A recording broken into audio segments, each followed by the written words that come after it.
Petition. Petition. Distinguished Senator Kola Balogun Olubadan of the Senate. Thank you, Mr. President. My distinguished colleagues. I have a petition from a member of my constituency by the name of Dr. Babatunde Agbi.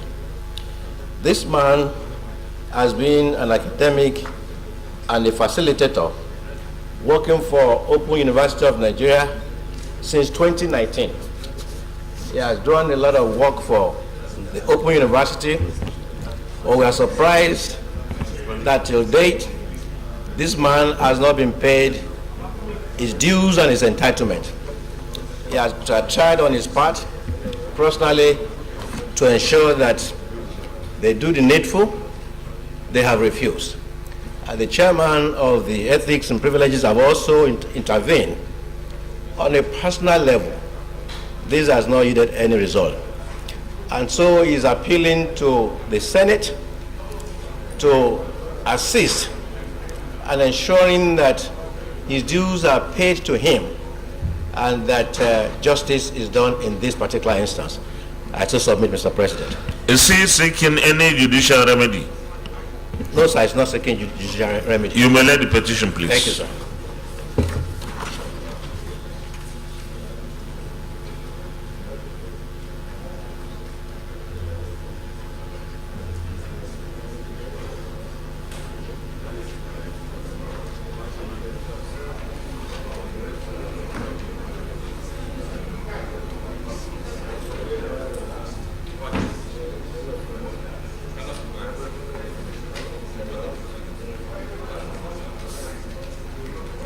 Thank you. The petition is referred to the Senate Committee on Ethics, Privileges and Public Petitions to report by within 4 weeks. Petitions, distinguished Senator Patrick Ayo Akin-Elure. Thank you, Mr. President. Distinguished colleague, my name remains Senator Ayo Akin-Elure, representing Ondo Central. Mr. President, presentation of petition not laid but referred to the Committee on Ethics from the Office of the President of the Senate. Senate Committee on Ethics, Privileges and Public Petitions, along with order 41 and 3, wishes to present to the Senate some petition yet to be laid from the Office of the President of the Senate in order to officially place the petition in the public domain through the floor of the Senate and for the votes and proceedings to capture the approval for referral.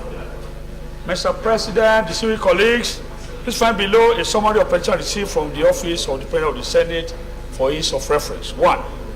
Petition from Stanley Okoma against the Director of Finance and Appropriation, FMC Kefi, that the Federal Medical Center Kefi, Mrs. Nelson Blessing Okonufwa, and the immediate past DFA, Director of Finance, Dr. Samuel Adewale Adegoke.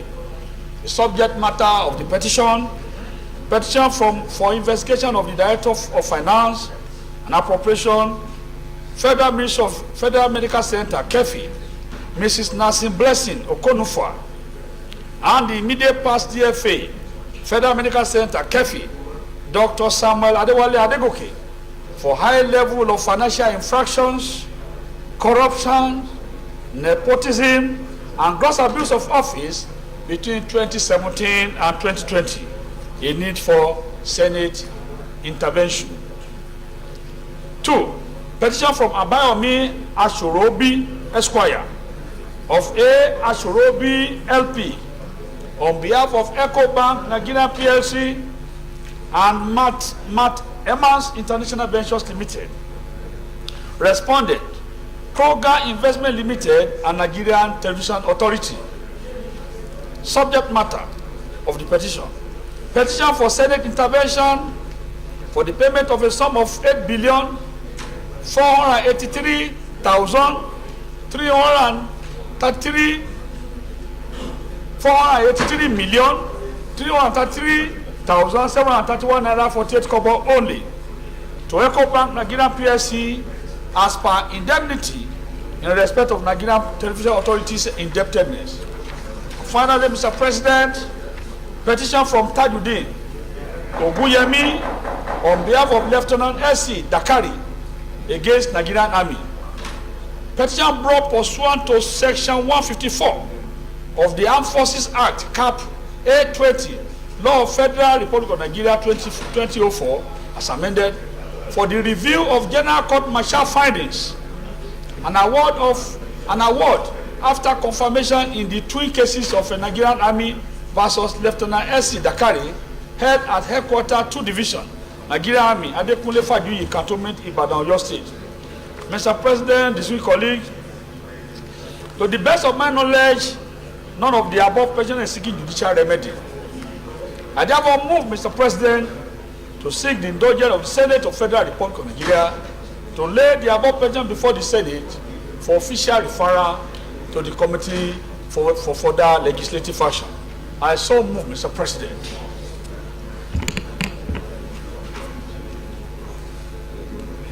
Is any of the petitioners seeking any judicial remedy? None, Mr. President, none. You may let the petitions, please.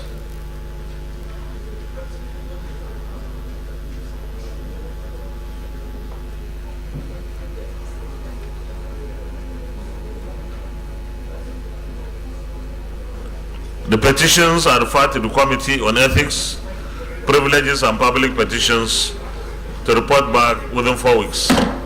Any more petitions? Leader of the Senate.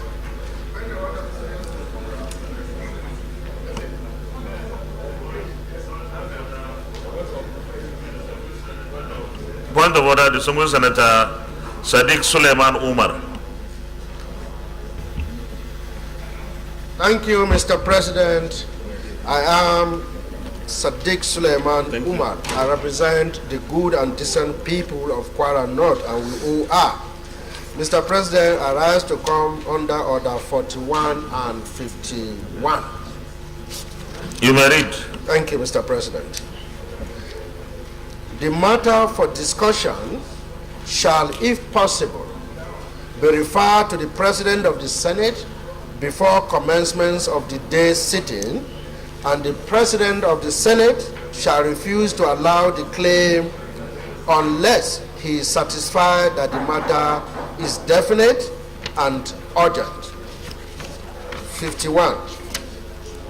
Notice shall not be dispensed with in the case of a motion or in respect of any other proceeding for which notice is required, except with the consent of the President of the Senate and the general assent of the senators present. Thank you, Mr. President. Well, give us the synopsis of the issue you want to discuss today. Thank you, Mr. President. My motion is on the planned deadline of 31st January on the use of the old notes, Naira notes in this country, and our resolution here to extend this. Yeah, you can say a little bit more, but maybe it's okay. Let me put the question since you have come under our orders 41 and 51 respectively. Distinguished colleagues, our colleague Senator Sadiq Suleiman Umar has come under our standing orders 41 and 51, seeking the endorsement of the Senate to allow him present his motion now on the 31st, January 31st deadline for the exchange of the old Naira notes with the new. So those in favor that will allow him to do that, say aye. Aye. Those against, say nay. The ayes have it. The Secretary may present your motion, please. But have you circulated? Well, maybe that's because of the urgency now, I will seek a waiver for you, because this is something that I'm sure public importance. almost everyone here would have one reason or the other to say something. So we are giving you a waiver, but that, you know, in our standing order, and you are the custodian self, you are supposed to circulate the motion. So go ahead. Thank you very much, Mr. President, for that waiver. Mr. President, my distinguished colleagues, this is a motion on the extension of the use of old Naira notes from January 31st to July 31st, 2023. The Senate recalls that it had a resolution in this chamber on the 28th of December 2022 for the CBN to extend the use of the old notes for 6 months, as well as increase the maximum withdrawal limits permissible. Senate is aware that the withdrawal limit has been increased to 500,000 naira weekly for individuals and 5 million naira weekly for corporate organizations. However, the CBN is insisting on terminating the use of old Naira notes by the end of this month, which is barely a week away. Observes that there is no enough new notes in circulation. And in fact, the banks, ATMs that should be dispensing new notes are still dispensing only the old notes. And citizens still have a lot of old notes that they are unable to deposit in the banks. And right now, there are uncontrollable queues in several states in the country. The Senate notes that experiences around the world have shown that such abrupt decisions with no control has been planned by the CBN created chaos and plunged the economies into crisis. A very good case is India. However, in countries that operate with order, as seen in the United Kingdom, new notes are currently in circulation and they are running smoothly along with the old currencies. The Senate therefore resolves that the CBN should immediately extend the use of the old notes by 6 months, that is from January 31st to July 31st, 2023, with immediate effect. Thank you, Mr. President. Senator George Thompson Sakibo.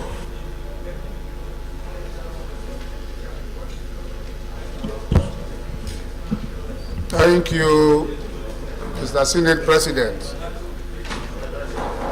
I am Senator George Thompson Sakibo. Chief Whip, please, the chamber is a bit noisy. All the whips are not. I think we will appoint a temporary whip. There is no whip in the chamber at all. No.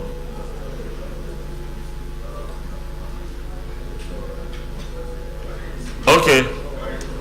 Senator Abdul Korea, an acting chief whip. Okay, so Order. please proceed. Please. Mr. President, as I said before, I'm Senator George Thompson Sakibo. I represent the Rivers East Central District. Mr. President, I rise to second the motion that has just been ably moved by the distinguished Senator Sadiq. Mr. President, one wonders whether many of these appointees that head agencies of government are aware that the National Assembly, especially the Senate, play a major role in the appointment, which is a privilege given to us by the Constitution. Mr. President, before I proceed, I will refer us to the CBN Act. Section 8 of the CBN Act. And after that, I make my few comments. Section 8.1 says this. Welcome.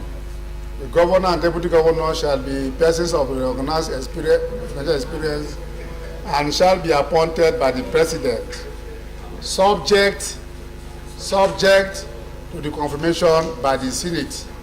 I stop there.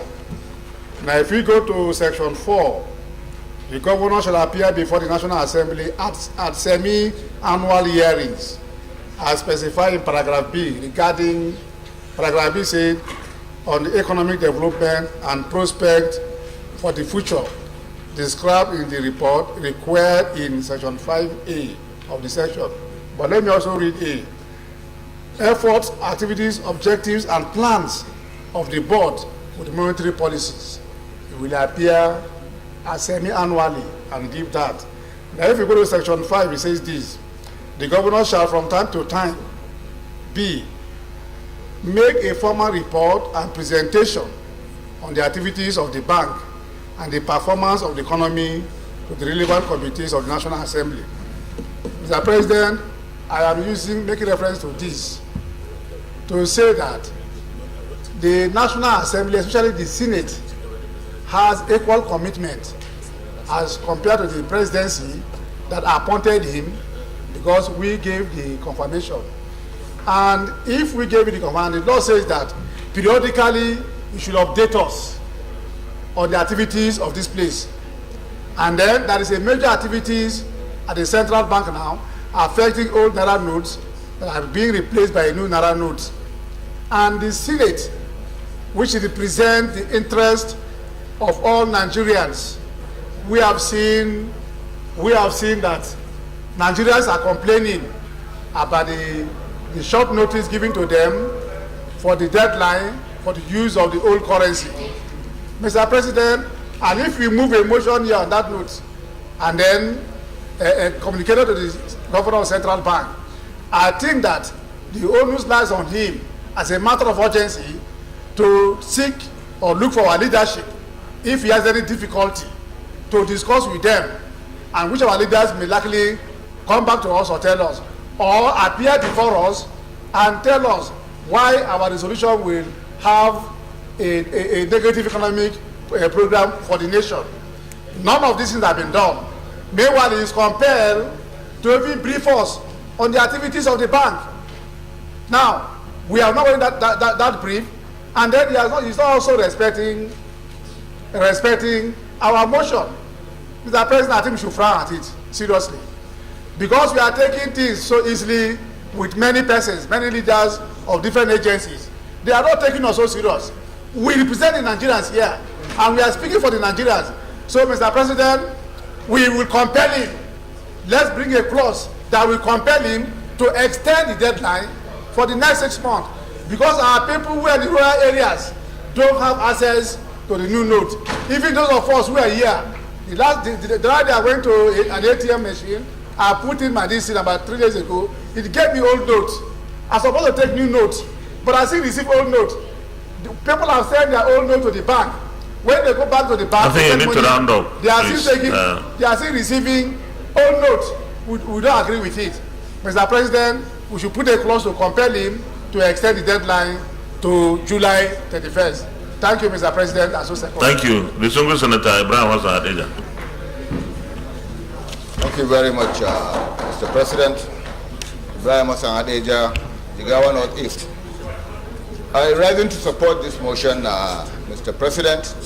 I would like to draw attention to some of the arguments that were presented on this chamber when this the rollout was announced by the CBN. And when we... distinguished colleagues, please, if we must converse, let's do it so lowly, please, because we need to listen to our colleague who is... When we were reading this argument, Mr. President, it was clear that some of us were speaking on behalf of our constituents, not on behalf of ourselves. And I make bold to say, I know for myself that maybe if you talk to the senators in this chamber, maybe nobody has more than 20,000 of the old notes in his possession at the moment. I certainly don't have a single one of the old Naira notes in my possession. So, Mr. President, I was in my constituency over the last 3-4 days, and I can tell you between Saturday and Sunday, in fact, from Friday, the kind of confusion that is in the rural areas in respect to this change of currency. First of all the banks in my area are now inundated. The queues are spilling out onto the streets. There is not a single ATM machine that is dispensing this new note in my constituency. And in fact, Mr. President, let's look at the breakdown. We're talking of my state has only about 33 banks in the whole of the state. Yobe, I believe, has 31. Taraba has 28 banks. And when you look at the total, I'm talking of bank branches, not banks, bank branches, most of which are concentrated in the state capitals. In my senatorial zone of 8 local governments, only 2 local governments have bank branches.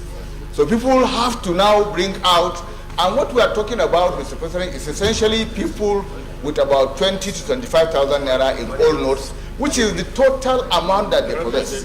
When this policy was announced, the idea was that there were billions of naira being hoarded by politicians, by big people, by crooks, who will now find it difficult to bring it back and change the system. So that by the time the deadline arises, we'll have a huge pile of cash and we'll have punished recalcitrant naira holders and so on and so forth. This was the same, just like the motion of that. This was the same thing in India. In India, when they convinced the Prime Minister to do this, they told him that 47% of the currency was held by mafia, by crooks, by this, and that by the time they finish the deadline, all that money will be trapped. At the end of the exercise, 99.7% of the currency ended up in the banking system. And they did not arrest anybody. It will be interesting now to find out, who, because Central Bank has so far said they have recovered about 1.3 trillion of cash. Who have they arrested? The money we are talking about, the direct impact, Mr. President, is on the smallholder. I passed through Gujungu market, which is the largest weekly market we have in Jigawa State. And when you are coming to Gujungu, Mr. President, I'm sure you are aware, you have to either make a diversion. Distinguished colleagues, please, let's listen to our colleague in silence. Go ahead, please. Because of the sheer amount of transactions and the trucks, people bringing in their livestock and selling, on Sunday I passed through Gujungu without incident, Mr. President. Less than 30% of the normal trade was taking place. Why? Because they had already given an announcement, including by the largest wholesale market in the northwest, or maybe probably in the north part of Kantunkwari in Kano. They announced that as of Friday, they are not taking the old currency again. This was what sent people into a panic. And I said it here when we were arguing that what typically happens is that weeks or even months before the extension, people will start to say, we're not taking it anymore. So CBL deadline of 31st is essentially in our market started last week. And you find queues of people, like I said, Mr. President, if you talk to the 200-300 people lining up to change, nobody has more than 50,000 naira. But the instructive thing is that is all the money they possess in this world. So, Mr. President, I think we should go beyond the technicalities and the statistics being churned out by CBN and appeal to the central bank governor to have an extension. It's not because the whole essence, if we are focusing on just putting the deadline, is that we are now saying, yes, we want to be punitive, just like he said when he announced the policy. We are trying to catch people who have hoarded money. I can assure you, Mr. President, anybody that had 10 billion naira in cash as at that point in time has changed it. The people that, when we see it happening every day, people that have taken this money, they change it to dollars. One person changed 109 billion naira that he sold to dollars. That's what's pushing up the exchange rate. So forget catching any big man. The problem is with the smallholder, with our small traders, who now, because what it's going to do is it's going to affect general commerce in the country. India lost 1.7% of its GDP. Because there's simply money. You enter, you stop Keke Napep now, he will ask you, do you have new money? If you don't have new money, you have to wait. So he loses his business because out of 20 passengers, maybe one person will have the new notes. People are stranded, they cannot engage in commerce, they cannot engage in legitimate trade. Because all of a sudden this panic has set in. So Mr. President, I support this motion in its entirety, and I hope that the CBN governor will see reason. Thank you very much.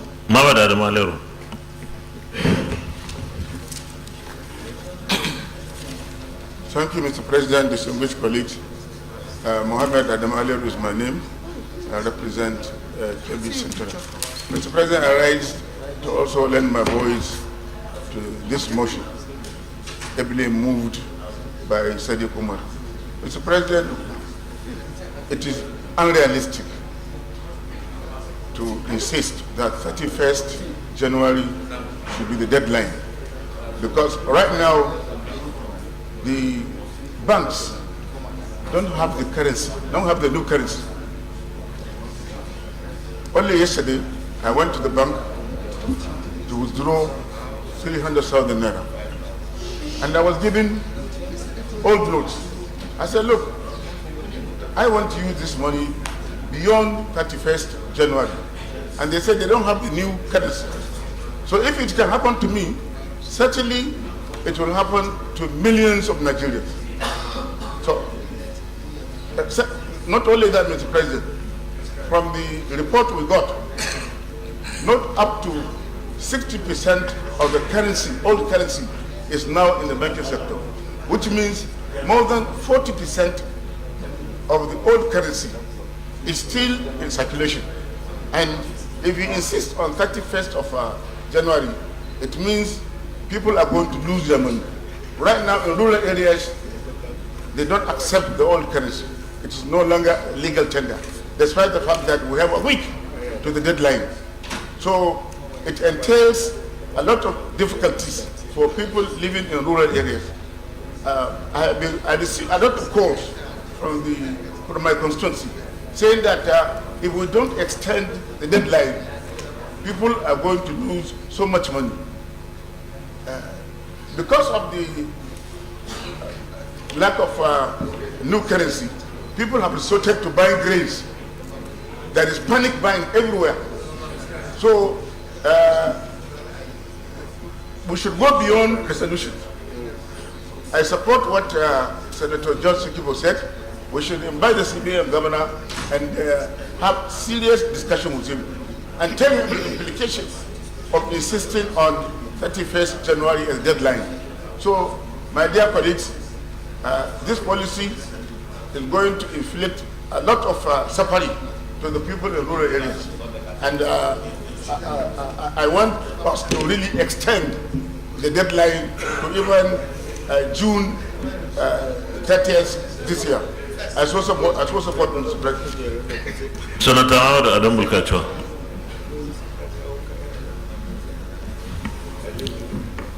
Mr. President, my distinguished colleagues, my name is Senator Adamu Mohammed Bulkachwa, representing Bauchi North Senatorial District. While I rise to support this motion, I would like to share the information I got yesterday from my own constituency, where I have 7 local governments, and only one local government has banks.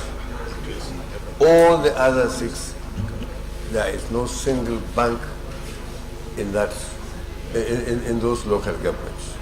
So they called me and said they are wondering what the federal government or the central bank is trying to do to them,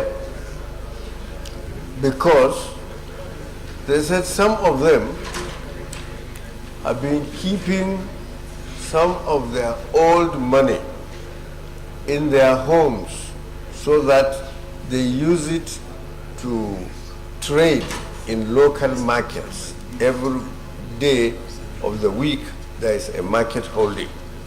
So they said now that people don't accept old currency, and they brought their money, their old currency, to the only bank in the constituency, which is in Azare, and the queue is just unbearable. In fact, I spoke to the manager of that branch, that bank branch, and he said they have been staying in the bank up to 12 to 1 a.m. because people bring in their money and they cannot just take it, they have to count. And after counting, they have to write the normal receipts and deposit that money. And he says some of them, they couldn't accept. They have to ask them to return the following day. and many of them complain, what if armed robbers come to challenge them and take away the money? So this situation is becoming really desperate for my people, the people in my own constituency. And I believe my ears didn't tell me lies when I heard that Yobe State Governor has made a special appeal for Yobe only to be given extension, which I thought is maybe he didn't consult you, that's why. Otherwise, he should have told you so that the whole National Assembly could rise to the occasion. So, Mr. Chairman, while I support this, I don't believe we should just stop at passing resolution, which we did 2 weeks or so ago, and the central bank ignored it. I think we must devise something to force the central bank to extend this. Otherwise, there will be chaos in our constituencies. Thank you. Before I call Senator Ibrahim Yahya Olorogbe to speak, let me make a clarification here. When we have to debate a motion, we take resolutions. And when we say we should go beyond our resolutions, then it means we have to have bills. Because to change laws will be compelling when laws are passed. You can push for the resolutions to be respected, but resolutions cannot take the powers and authority of laws. So we can push for our resolutions to be respected, but if we want to bring what I think is forceful, then we have to look at the laws existing or come up with new laws. Senator Olorogbe. Thank you, Mr. President, distinguished colleagues. My name is Ibrahim Yahya Olorogbe. I represent Kwara Central Secretarial District. Mr. President, thank you for granting me the permission to speak on this motion. I rise to support the motion and to start with some constitutional provision, because your last intervention now is in line with some of what I want to suggest. The introduction to the Constitution of Nigeria, 1990 as amended, under clause 2 of that introduction says, which is we the people of the Republic of Nigeria, having family and family resolved, and say are to provide for a constitution for the purpose of promoting the good government and welfare of all persons in our country, on the principle of freedom, equality and justice, and for the purpose of consolidating the unity of Nigeria. Mr. President, I want to read also Constitution section 4, which speaks about the power of National Assembly. And 4 subsection 3 says the power of National Assembly to make laws for the peace, order, and good government of the nation with respect to any matter, including the executive legislative list, so safe as otherwise provided in the Constitution to the exclusion of the House of Assembly of the state. And National Assembly, under section 2, we shall have power to make laws for the peace, order, and good government of the Federation or any part thereof. Mr. President, I went to quote Constitution because this matter was discussed on the 28th of December, and we passed a resolution, as we said.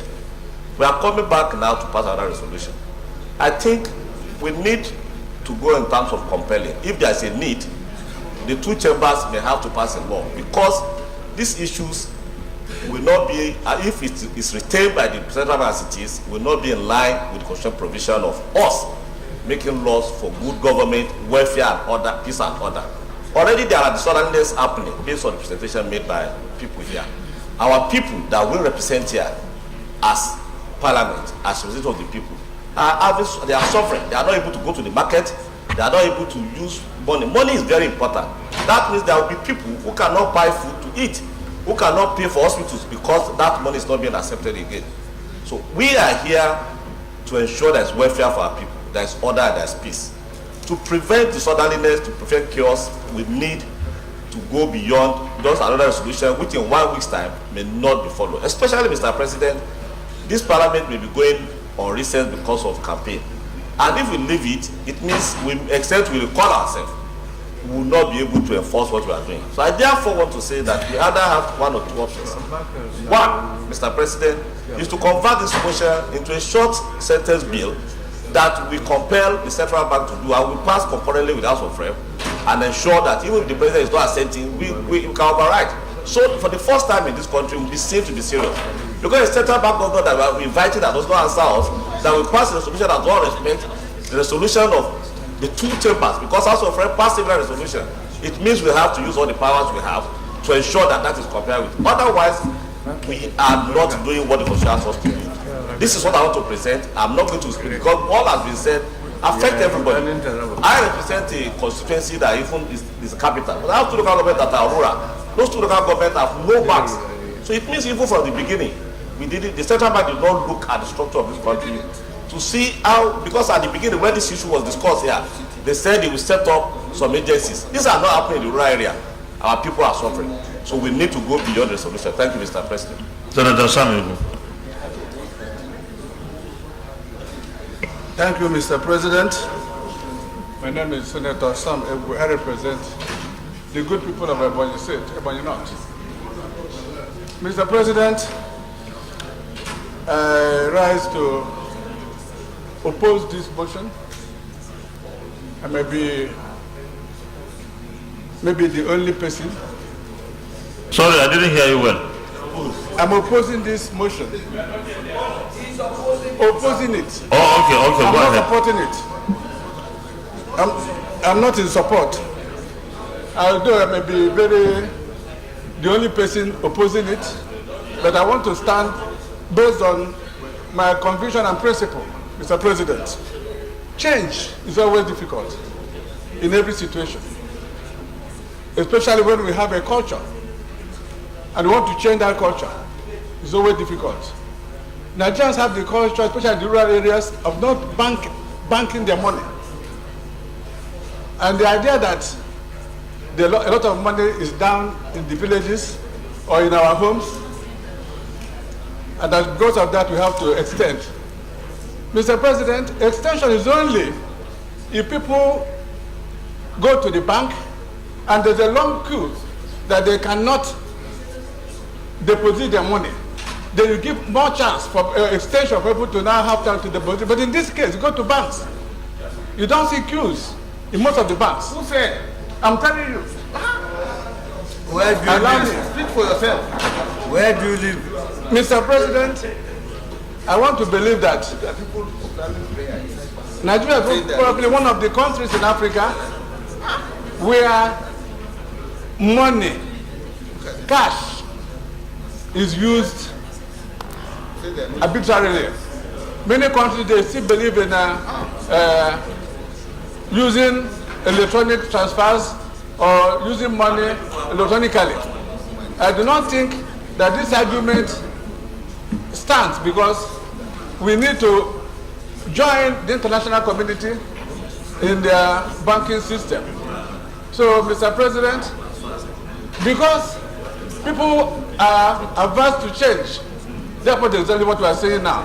And if we cannot extend it, I want to assure you that there's no time we will reach and we say we are satisfied.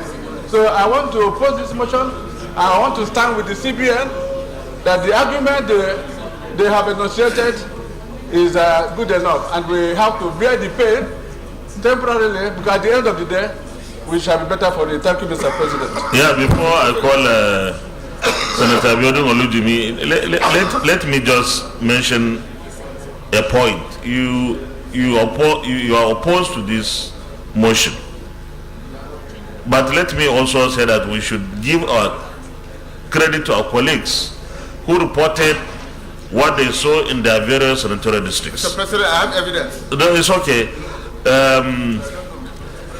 In my senatorial district, only 2 towns have banks.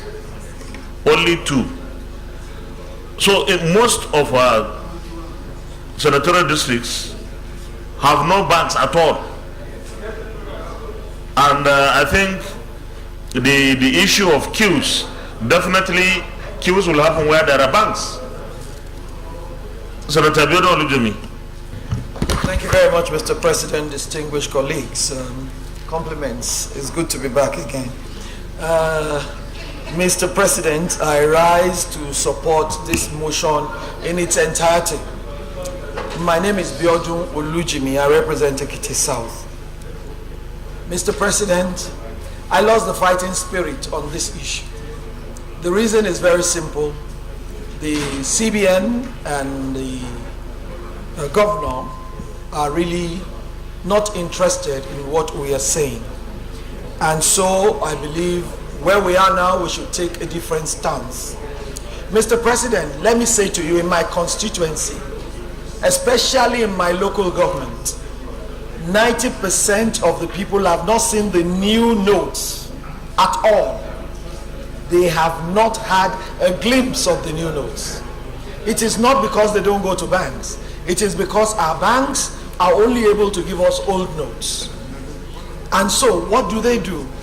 They were in panic just 2 days ago, saying everything would expire. But what do they have? Small money, trade money. That's all they have. But they cannot also change it. The POS, the ATM machines work sparingly. And the people cannot even load only the new notes. They make sure they merge it with the old notes. So how will they manage? How are the ordinary people going to manage? There is a need for the CBN to look away from the elections, because this is, everything about this is about the election. Look away from the election. Look at the issue of the ordinary people.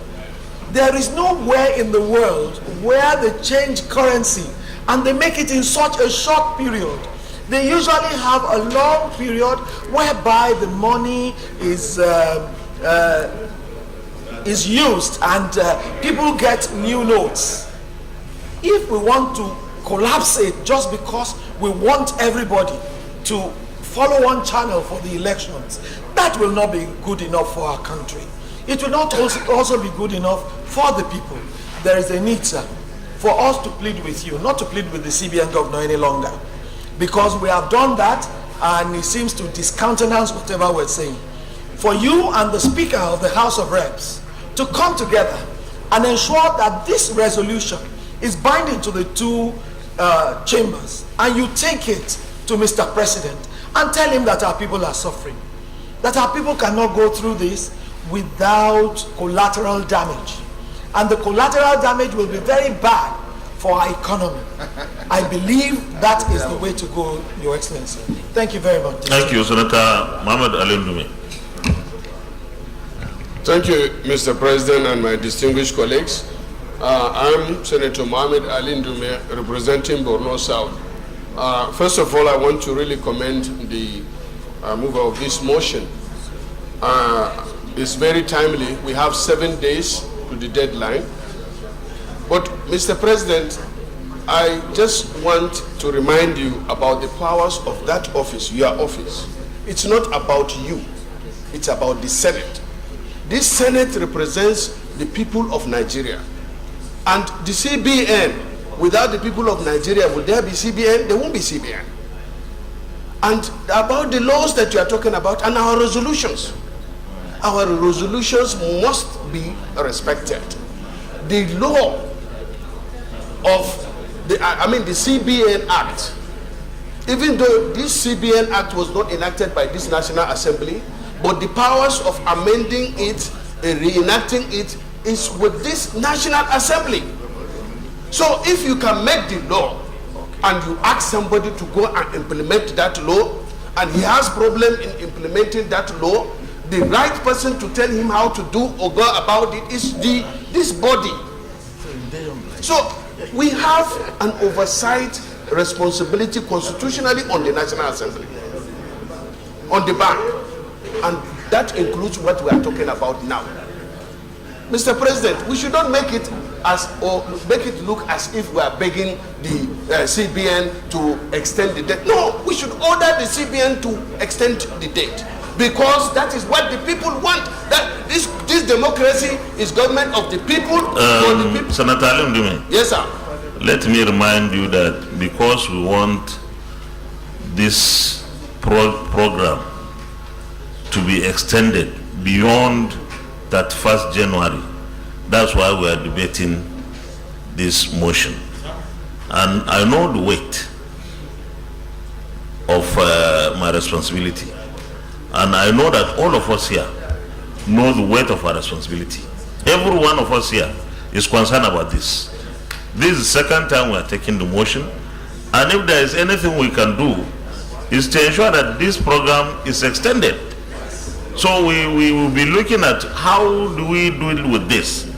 And this is, somebody was suggesting the Senate and the House should have concurrence, because the House also had the same or similar motion.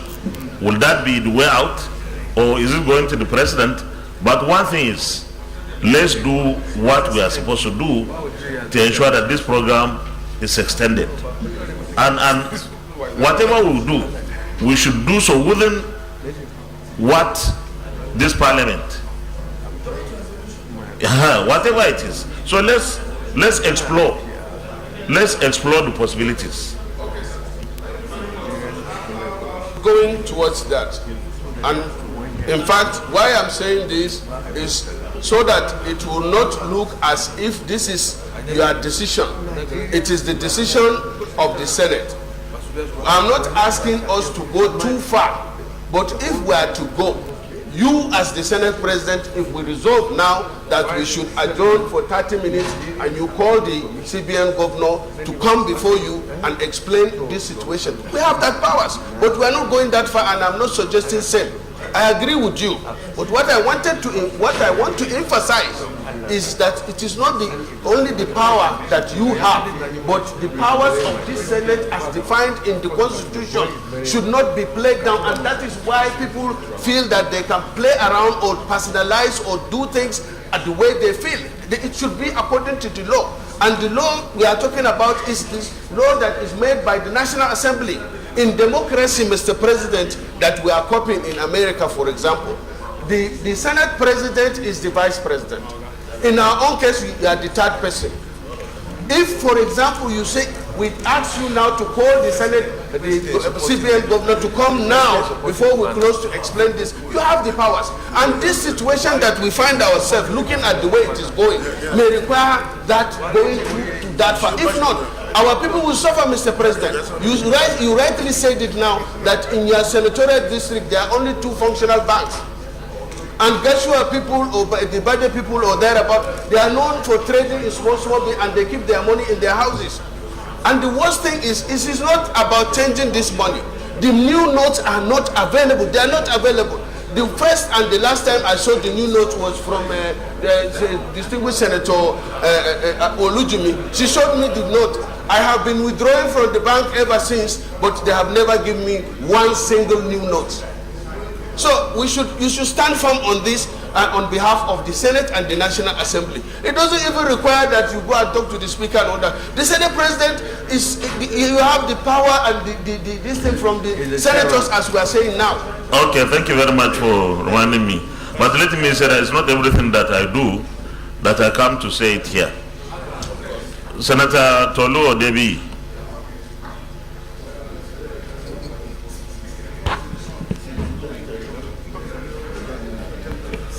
Thank you, Mr. President. My name is Senator Tolu Odebi, representing Ogun West. Mr. President, I have listened attentively to my colleagues on this issue. And for me, I think it's just, I find it rather... Chief, you're also making noise. Sorry. No, well, for now, Chief Whip. So I have listened to my colleagues on this issue attentively. And for me, I just find it rather unfortunate that we seem to be reactive to issues when after they have occurred. And it was unfortunate that our Committee on Banking and Finance should have been very much in tune with this policy when it was coming up. They should have interacted with CBN They should have, a lot of the issues that are being raised here probably should have been raised and then probably brought to the floor of the Senate. But having said that, I think I do agree with a lot of my colleagues that the money is not readily available. Where you see them now is at parties and a lot of functions where monies are being sold, these new notes are being sold. And I think even from the cursory investigation that I have done, I found that this policy had been in the CBN books for a while. And even a lot of people in the CBN were caught off guard because they did not anticipate it was going to be moved fast-tracked this early. So I think there's a need for us to take a look at this and look at how to elevate the sufferings and the unnecessary rush that this may bring up, especially towards the latter part of this week. Another issue that I see that is happening right now is this issue of withdrawal of limits. Now all kinds of spurious bank accounts are being used within the banks. The bankers are now turning this into a money-making opportunity, using different corporate accounts for people to enable them to get money out and charging. So, these are policies that we need to have looked at and to have anticipated what are the repercussions of this. So while you are trying to block one loophole for criminality, another one is being opened up and is being given to other people. So I think there's a need for us to take a look at this, and I think I agree with a lot of people that we may need to look at this deadline and probably give some additional time for people to have the necessary funds that they need. Thank you. The distinguished colleagues, let's go to the prayer. The Senate resolves that the CBN should immediately extend the use of all notes by 6 months from January 31st, 2023 to July 31st, 2023. Is that the way you wrote it? Is it June or July? June. That was our resolution of before. No, I think when we passed that resolution, it was end of December. Yes, it was end of December. So it was looking at 6 months. And this also reflects 6 months from the end of this month. So I think it's right. Because the idea is not even the dates. But if it's 6 months, I think it will capture what the essence of the last resolution was. So those in favor of this resolution or this prayer, that the CBN should extend the use of all notes by 6 months from January 31st to July 31st, 2023. Those in favor say aye. Aye. Those against say nay. The ayes have it. Distinguished colleagues, thank you very much. Is it a coincidence that this side, especially my colleagues with red caps, all of them, I would want you. Additional prayer. Just hold on. Additional prayer. Who is? Okay, Senator Ibrahim Hassan. Thank you very much, Mr. President. I think to take into consideration the financially excluded, that is those who don't have bank accounts, we should have an additional prayer where the CBN will compel banks to have a window where they will exchange old notes for new notes. What is happening now, Mr. President, is that if you don't have an account in the bank... No, just give us the prayer, not the explanation, yes. Compel banks. The governor of Central Bank should compel the banks to open an exchange window where people who don't have bank accounts can exchange their old notes for the new notes. Okay. Yes. I need a seconder. Are you seconding? Yeah. Senator Betty Abiafi. You can put 100,000. Mr. President, distinguished colleagues, my name is Betty Abiafi. I represent Rivers West Senatorial District. I rise to second the motion, additional prayer as moved by Honorable Senator Hadeja, so second. Okay, those in favor of the additional prayer say aye. Aye. Those against say nay. The ayes have it. Distinguished colleagues, before we go to the next item on our order paper, in most parts of Nigeria, especially rural Nigeria, which constitutes more than 70% of the country, there are no banks. And our people transact in cash most often than not. There is no doubt that we must have a policy of inclusion, getting our people who have no banks available to them to have banks available in whatever way possible. And the CBN can have a special program for that. Because whenever you come up with a policy that says cashless society, these people have nothing to do with what we are talking about. Because they are not, as far as they are concerned, they are not part of the society. So we must have policies by the central bank to ensure that we have banks, branches of banks established more in our rural areas. Coming back to the real issue, we have received reports from different parts of the country. I was awake up 3 a.m. this morning, and the issues are, you see a clip, you see a message telling you this program is going to make me bankrupt. I will lose my 30,000 naira that I've earned over the last 6 months or 1 year. And this is where the problem is. The people that may have billions would have nothing to lose. I don't know. But those who have the least are the ones that could easily lose. And this can be an economic matter, but it could also eventually transform into a security issue. So we need to be very, very careful about this. And I'm sure that having taken this motion again,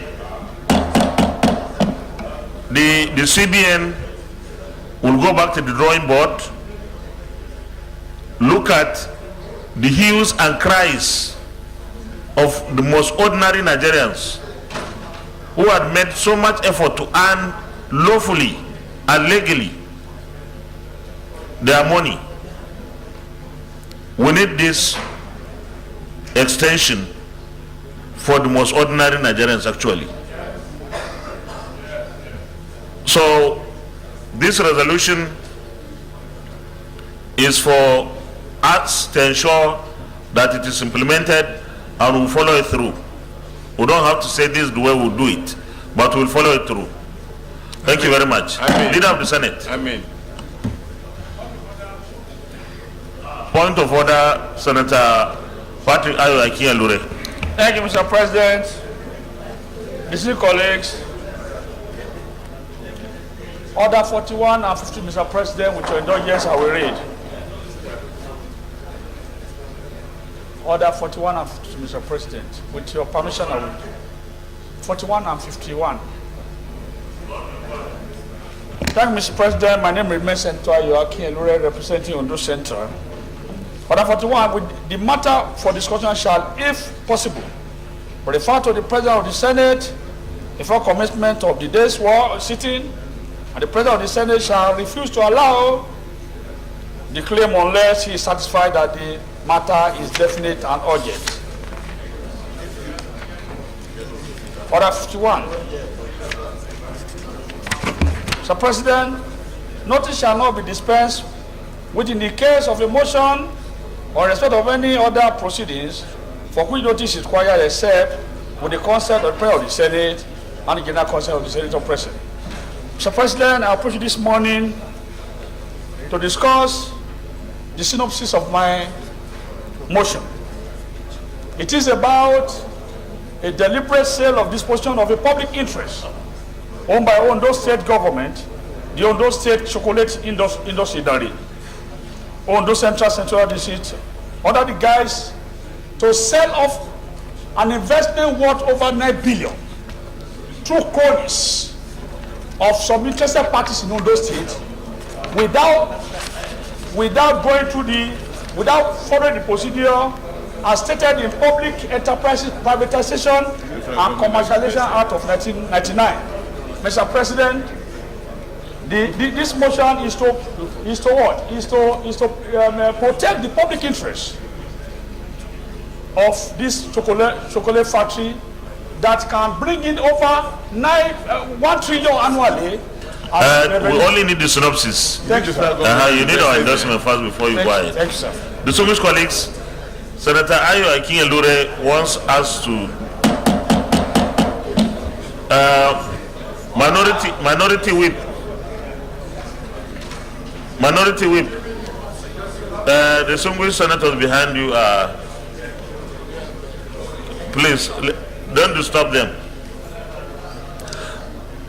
Senator Ayo Akinelure wants our endorsement to present his motion, and we have listened to the synopsis. Those in favor that we allow him to present his motion, say aye. Those against, say nay. The ayes have it.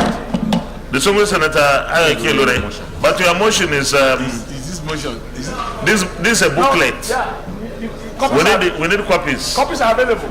Can you give us an abridged presentation, please? I will Because do that, sir. this is too much. I will read faster. Almost Please, 4 pages. sir. Please, I will read. Okay, go ahead. Thank you, Mr. President, distinguished colleagues. The motion is urging the federal government through the Bureau of Public Enterprise to halt the sale and disposal of public interest. The Ondo State Chocolate Industry Authority, Ondo Central Senatorial District, under any guise by Ondo State government. The Senate notes that Ondo State is one of the leading producing cocoa states in Nigeria.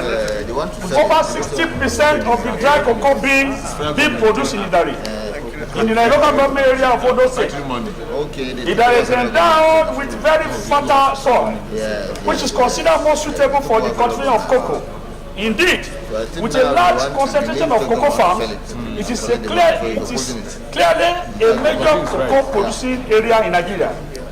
Mr. President, my colleague, the cocoa from Ondo State Idari, in particular, contributed 60% of the Nigerian agricultural export produced in the 70s. It was in reality of this enormous contribution that the federal government years back established a cocoa processing factory in Idari, with the sole aim of adding value to the dry cocoa beans before export. To create additional value for the product, thereby creating employment opportunity to the citizens and boost the state internal generated revenue estimated at about $1 million annually, thereby reducing the state over-dependence on federal allocation. Further note that the Ondo State government, under the immediate passage of Governor Kumiko, established the cocoa processing factory as part of its statewide industrialization drive by taking over the moribund federal government asset and entering into partnership with an American chocolate industrialist, Eric Reid of Spanvola Chocolatier of the United States of America, with the aim of converting dry cocoa beans from the state to chocolate and cocoa butter, thereby adding value to cocoa produce in Nigerian cocoa produce before export. Aware that machinery for the smooth take-up of this very important industry were imported, installed, and equipped for commencement of production in partnership with Mr. Eric Spavola Chocolatier of USA. While the first batch of chocolate production was made in 2015, after the commissioning of this multi-billion naira project by the state government at the twilight of the Olusegun Mimiko administration in 2015. Further aware that the serving governor Rakuni Rotimi Akeredolu, having inherited this project from his predecessor, pushed further funds into the project, and on Monday, 21st September 2020, commissioned another phase of the industry. thus setting the pace for commencement of large-scale chocolate and cocoa butter production in Idari, with capacity to produce 2.8 million tons of chocolate per annum, which was expected to translate to several billions of IGL to those state government on an annual basis. Further note that to guarantee constant supply of cocoa beans to the factory, the Oda cocoa plantation, which is over 1,744 acres, was resuscitated and made functional with over 250 cocoa farmers upscaling daily production from the farm in order to feed the factory. But up till now, the factory has not been put to operational use because of feeding agenda to sell the factory to cronies and friends at a giveaway price. Concerned that no sooner than the factory commenced operation, a plan was hatched to sell up the industry under the guise that the asset is unoperational, not minding the huge investment of over 9 billion. The state government has committed to the project. The principal partner, Mr. Eric Reid of Espanguvola Chocolatia, was sacked, while his partnership with the state government was revoked, thus putting the company at the huge investment of the industry in jeopardy. Further concerned that the state government, under a sinister motive, had concluded plan to put the company for sale to cronies without the due process of competitive bidding, in line with the Public Enterprise Privatization and Commercialization Act of 1999. Worried that some cronies of the government of the state had concluded arrangement to sell the same factory at a giveaway price at the detriment of the people of Ondo State and the local government in particular, without following due process in line with provisions of the Public Enterprise Privatization and Commercialization Act of 1999, which has directed public outcry to stop the government from selling the property of Ondo State meant to get employment for the good people of the state now and in future. Accordingly, it resolves as follows: that mandate the federal government through the Bureau of Public Enterprise (BP) to, as a matter of urgency, halt the sale of the Ondo State chocolate factory and launch a full-scale investigation on the process to be adopted on this purported sale. 2. Mandate Economic and Financial Institutions Commission (EFCC) to investigate the reason why the cocoa factory was generally not put to use and stop any purported sale of the factory to cronies in view of huge investment of over 9 billion of taxpayer monies spent on the project by Ondo State government. I so move, Mr. President. Thank you. The single Senator Smart Ademi, Kogi West. Didn't you raise your hand?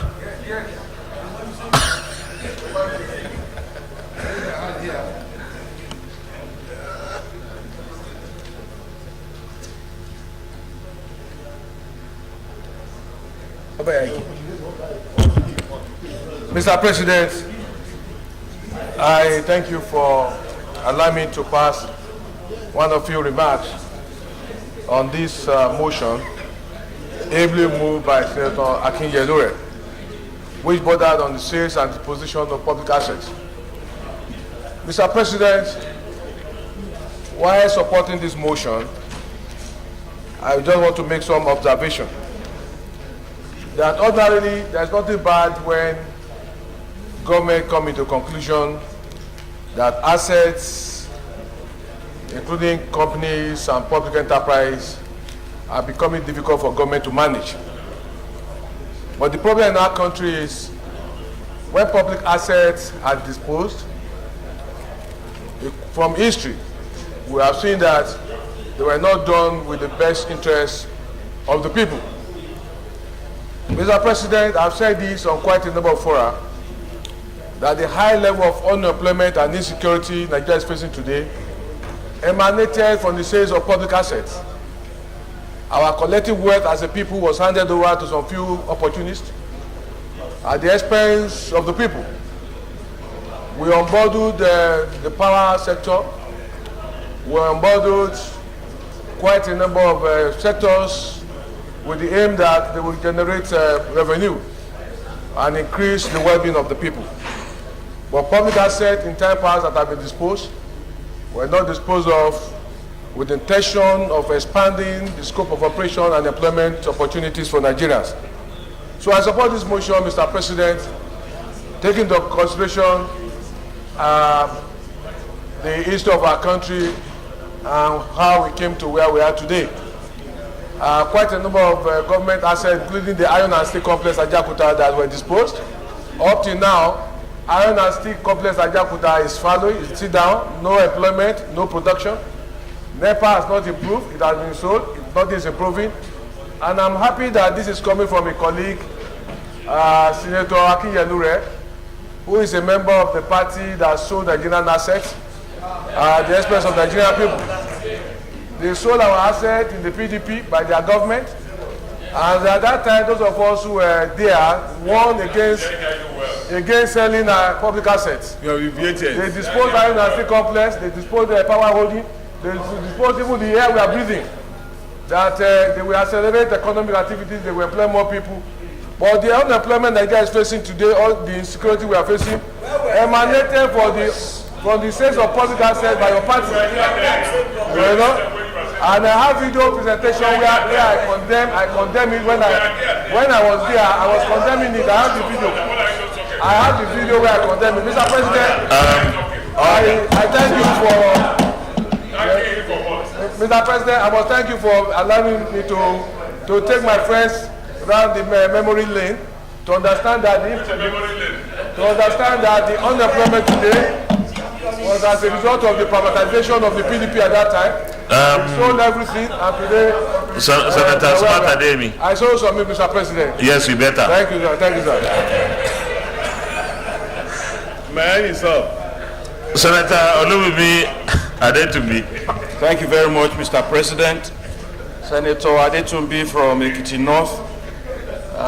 Ondo State was our former state and is our neighbor currently. So whatever affects Ondo State definitely affects Ekiti. And I want on this note to thank my brother and colleague for moving this motion. This is very, very important. And I want to state here, Mr. President, that the current governor of Ondo State, Arakunrin Oluwarotimi Akeredolu, is someone that I have known for over 40 years. And I know for a fact that he is very, very passionate about this project, this chocolate project, because it's the first of its kind in the history of cocoa processing in Nigeria, that a state government will invest in an enterprise that is generating a product that is internationally acceptable. Because as at today, this product is exportable and is being exported. So when something is doing well, if an enterprise of government is doing well, generating revenue for the state, one wonders why it is necessary for such a working asset to be sold, especially when there's also a controversy on issues of valuation of that particular asset, as the motion is suggesting. I think while we agree that it is not business of government to be in business, but when government is doing good business, it has no business selling that to people that are taking what is a commonwealth and privatizing it into the pockets of a few. It is the morality behind this motion that I'm supporting, and whatever the instrument of intergovernment relations that is available for us to prevail and persuade and plead with the governor of Ondo State to at least suspend this attempt to sell a very great product that I know Ogbeni himself, Arakunrin himself, wants to leave behind as a legacy of his government in Ondo State. Thank you, Mr. President. Well, before we go to the prayer, Mr. President, somebody's here. Before we go to the prayer, let me say that the fact that a state government wants to privatize an enterprise is not bad. It's not a bad idea. Privatization itself is supposed to make things better. The processes, however, from our experience in this country, the processes that lead to the privatization are in most cases faulty. So I don't think it's a crime that they want to sell. They know where the shoe pinches. Maybe the company could do better in private hands, but that's not my. I think it's for the Senate to decide whether they should go ahead or somebody, as the prayer says, inviting EFCC into this matter. So the prayer is mandate the federal government through the Bureau of Public Enterprise to, as matter of urgency, halt the sale of the Ondo State Chocolate Factory, Idare, and launch a full-scale investigation. Those in favor say aye. Aye. Those against say nay. The ayes have it. Prayer 2. Mandate the Economic and Financial Crimes Commission. Mandate the Economic and Financial Crimes Commission to investigate the reasons why this cocoa factory was deliberately not put to use and stop any purported sale of the factory to cronies in view of huge investment of over 9 billion of taxpayers' monies spent on projects by Ondo State Government of Nigeria. Those in favor say aye. Aye. Those against say nay. The ayes have it. Leader of the Senate.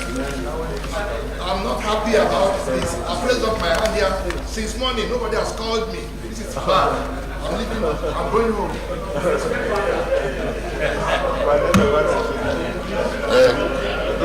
Leader of the Senate. Mr. President, distinguished colleagues, the first business of the day is the presentation of a House bill standing in my name on the Federal College of Agriculture Technical Obon Dairy by EFSA State Establishment Bill 2023 MD-HB 1731. Distinguished colleagues, the chamber is noisy, please. Distinguished colleagues, order. Thank you. Clerk of the Senate. Mr. President, distinguished senators, Federal College of Agriculture Technical Bayelsa State Establishment Bill 2023, HB 1731, first reading.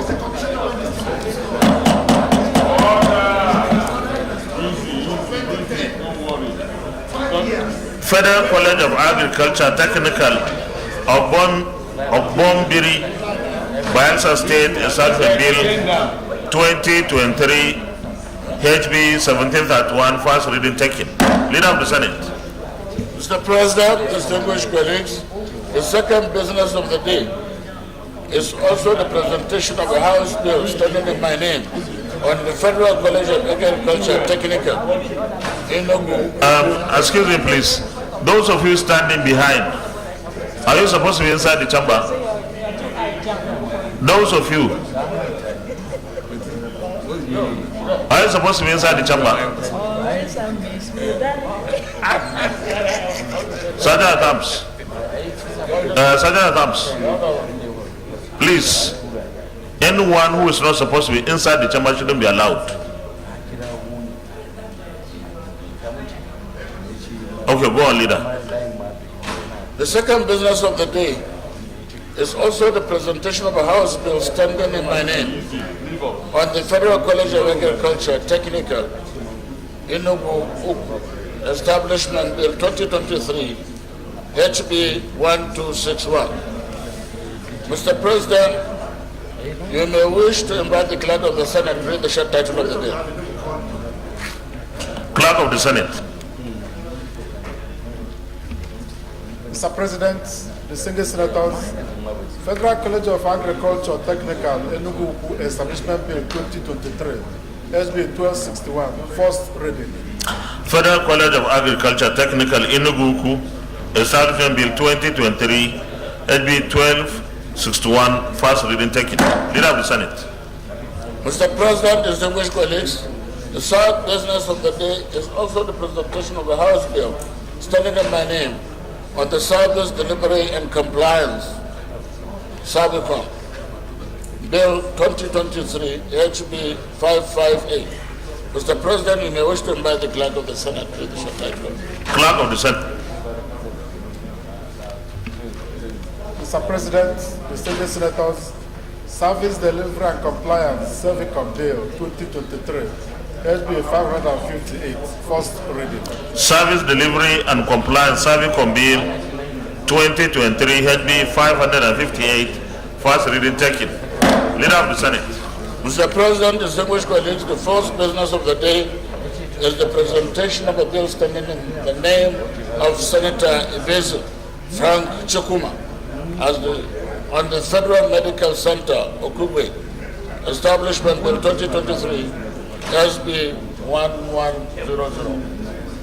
Mr. President, you may wish to invite the Clerk of the Senate to the short title of the bill. Clerk of the Senate. Mr. President, distinguished senators, Federal Medical Center, Okigwe Establishment Bill 2023, SB 1100, first reading. Federal Medical Center, Okigwe Establishment Bill 2023, SB 1100, first reading taken. Leader of the Senate.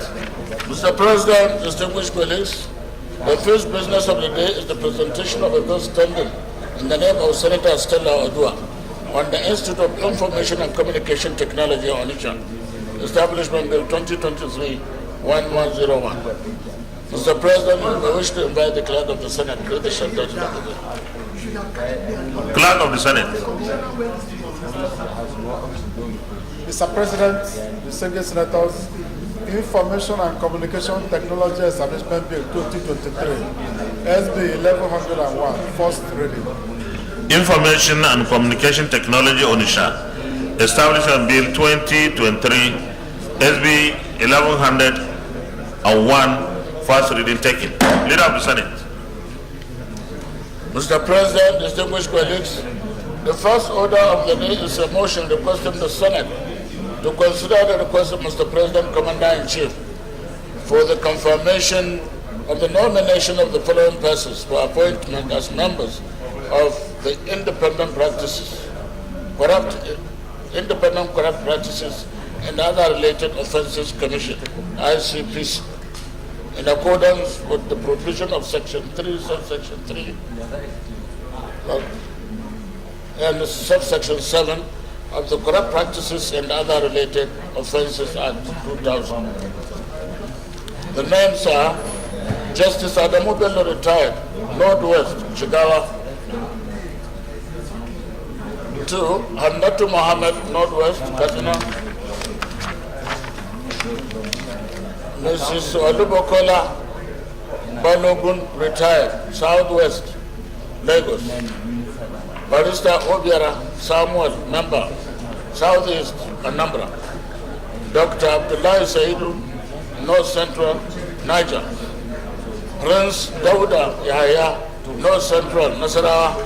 Dr. Grace Chinyere, South Delta.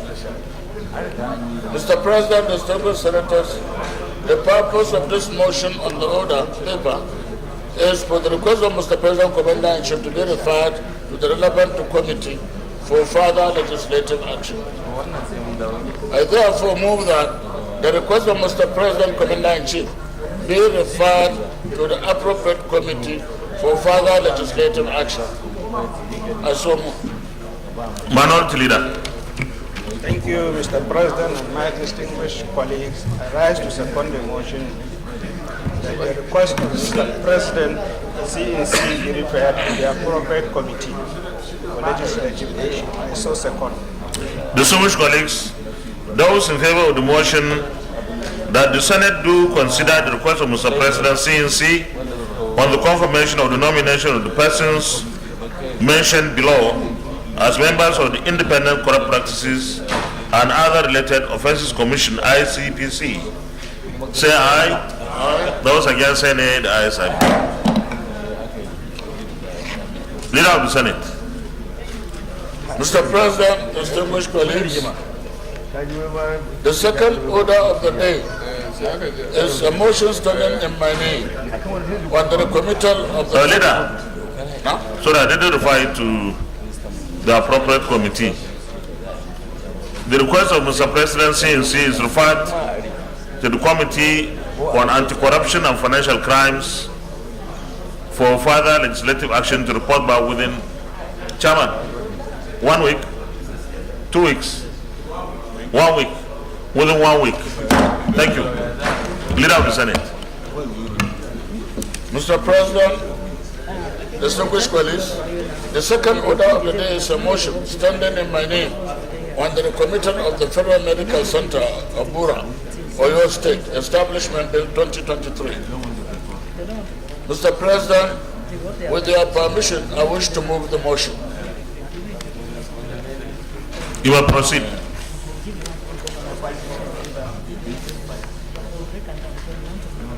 The Senate recalls that the Federal Medical Center Ibura Bill 2023 was passed by the National Assembly and was transmitted to the President for assent.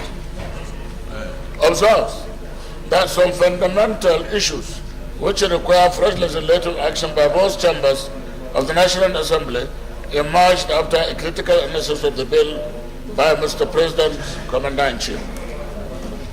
Aware that a technical committee of the Senate and House of Representatives and the Directorate of Legal Services met and worked on the bill, relying on Order 1, subsection D, and the Order 52, subsection 6 of Senate Standing Order 2022 as amended, accordingly resolves to resign its decision on the bill as passed and recommend same to the Committee of the Whole for consideration and passage. I so move.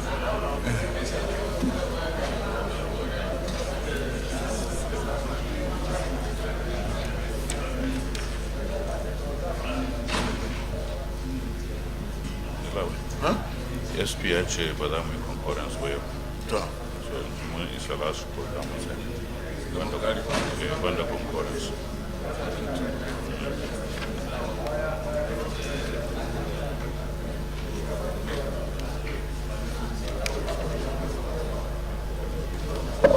Thank you. Report from Algali Kenako. Badami concordance. But now Sunday still we might move one. It took more than time again one again to get referring. One report. Is that referring? To I Tana again when we take it tomorrow but Sunday as well as she is stand down at the occasion.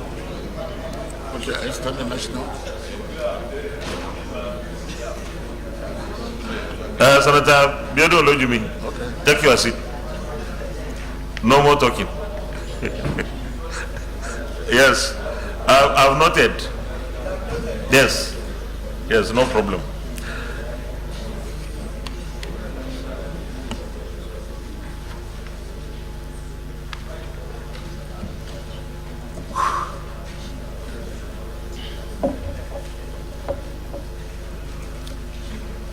Minority Leader, recommitted. Thank you, Mr. President. I rise to second the motion that the Senate do resolve to the Committee of the Whole to consider the report. I so second.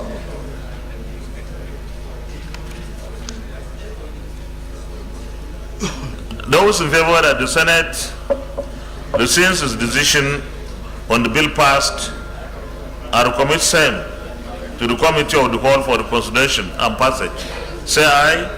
Aye. Those against say nay. The ayes have it. Committee of the Whole, please.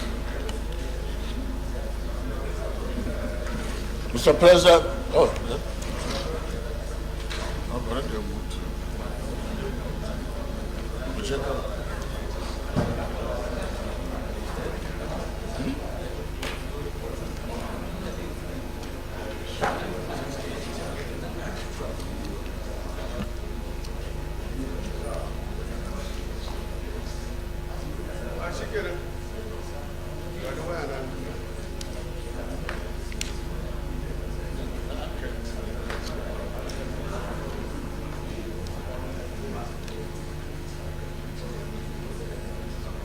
Chief Whip, stop disturbing Senator Ndume, please.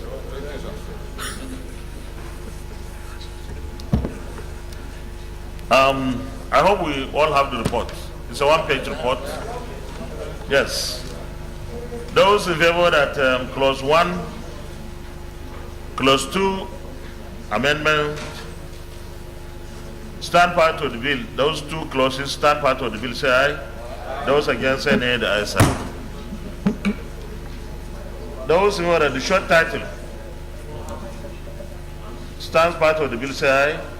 Those against, say nay. The ayes have it. Those in favor that the explanatory memorandum stands part of the bill, say aye. Those against, say nay. The ayes have it. Those in favor that the long title on page 1 stands part of the bill, say aye. Those against, say nay. The ayes have it. Leader of the Senate, plenary. Mr. President, distinguished colleagues, I move that the Senate reverse the plenary for the chair to report progress. Mr. Romo. Minority Leader. Thank you, Mr. President. I rise to second the motion that the Senate do revert to plenary for the chair to report progress. I so second.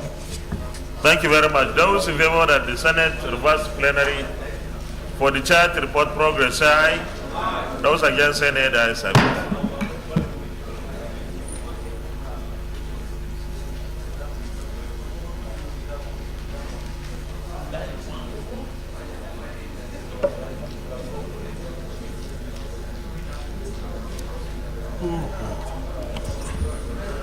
The Senate, in the Committee of the Whole, considered the Federal Medical Center, Igbora, Bill 2023 and approved as follows. Long title as recommended, clause 1 to 2 as recommended, short title as recommended, explanatory memorandum as recommended.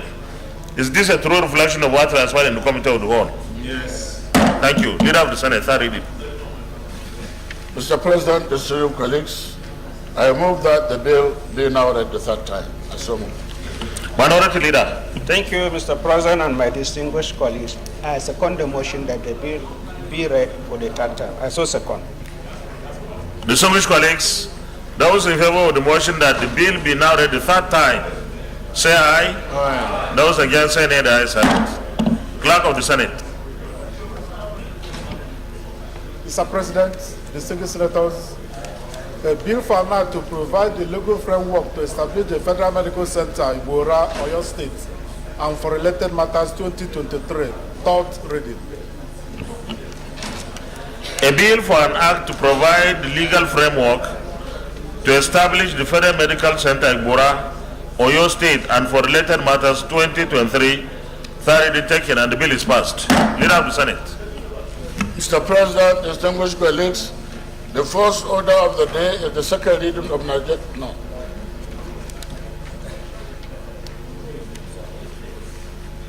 No. The third order of the day is a motion standing in the name of Senator Omo Agege, Obi Augustine, and the 67 others on the passage of Constitution Alteration Bills 2023. Mr. President, you may wish to invite Senator Omo Agege Obi Augustine to move the motion. I think it's Opayemi.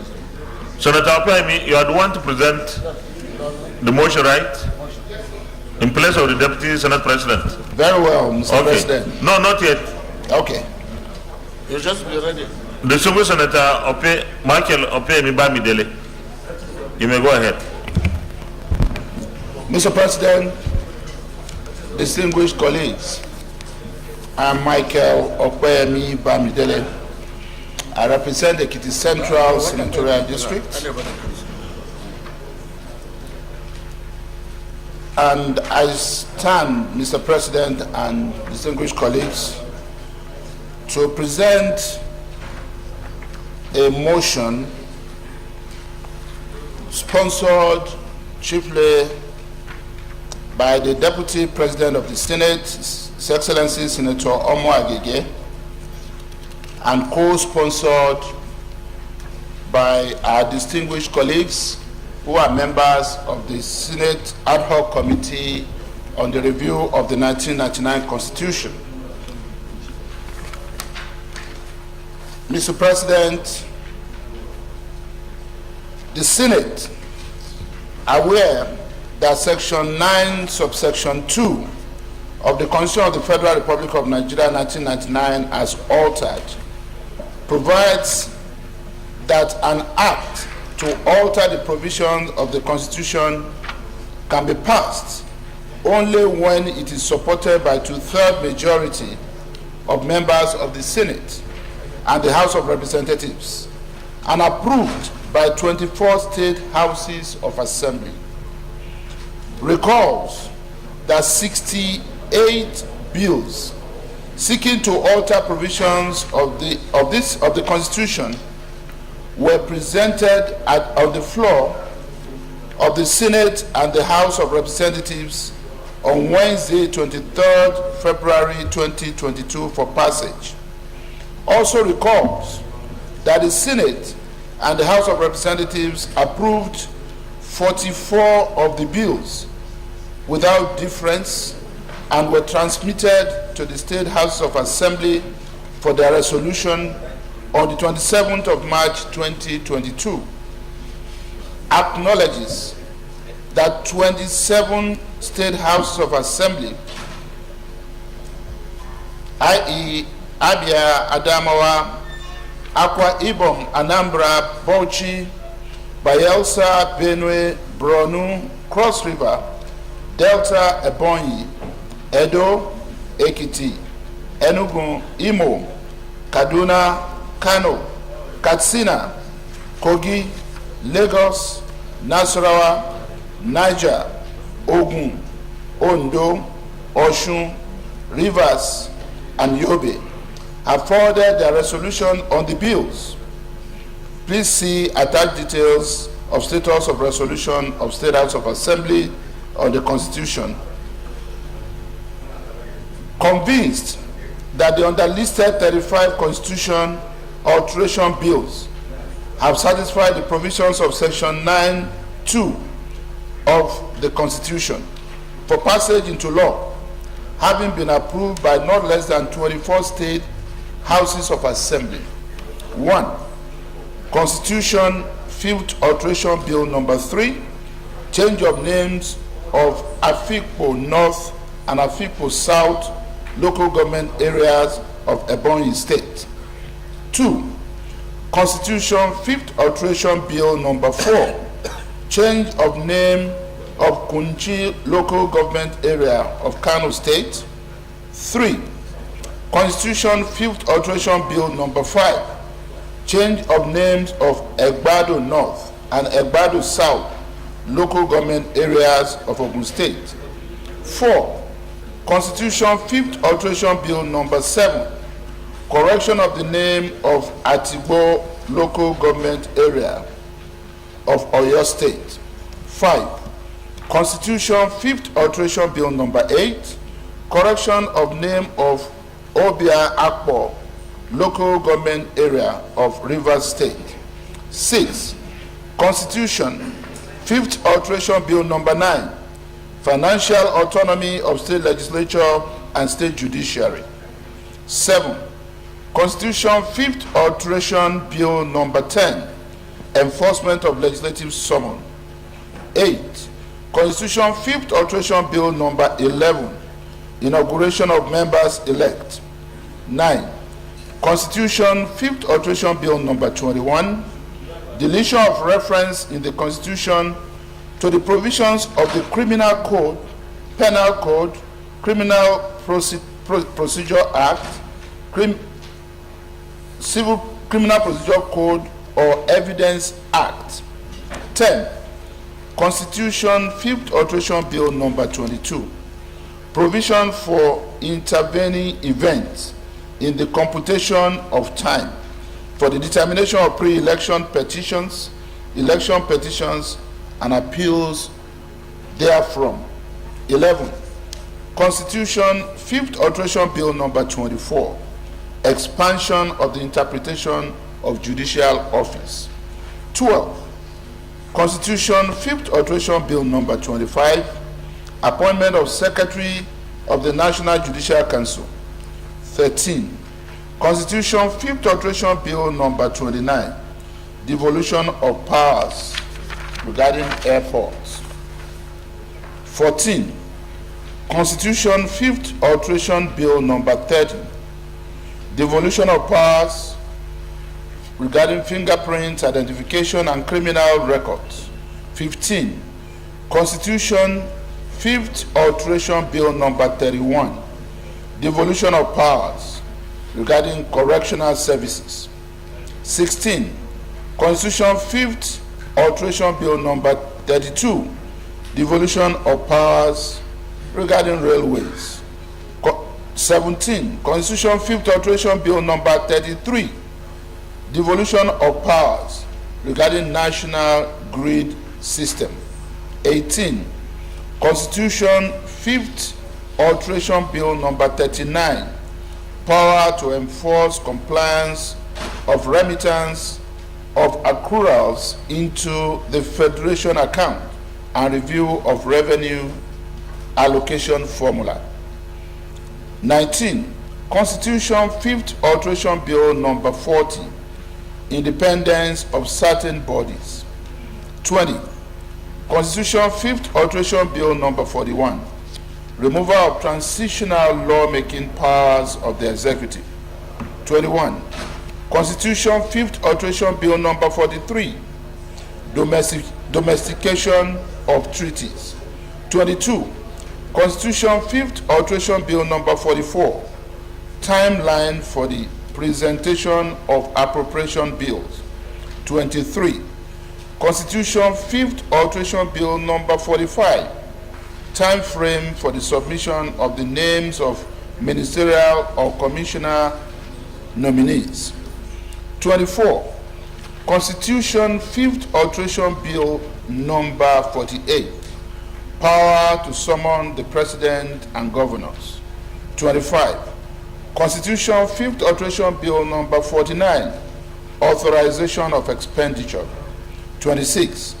Constitution 5th Alteration Bill number 50, replacement of the Consolidated Revenue Fund of the Federation with the Consolidated Revenue Fund of the federal government. 27.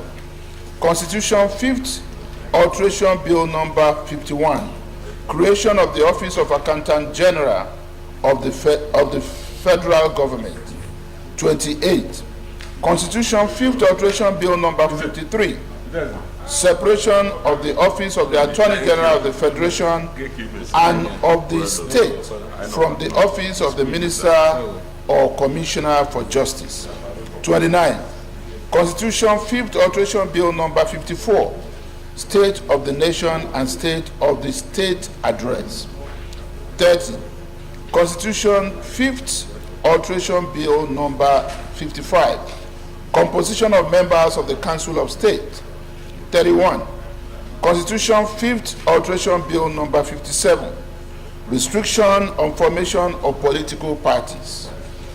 32.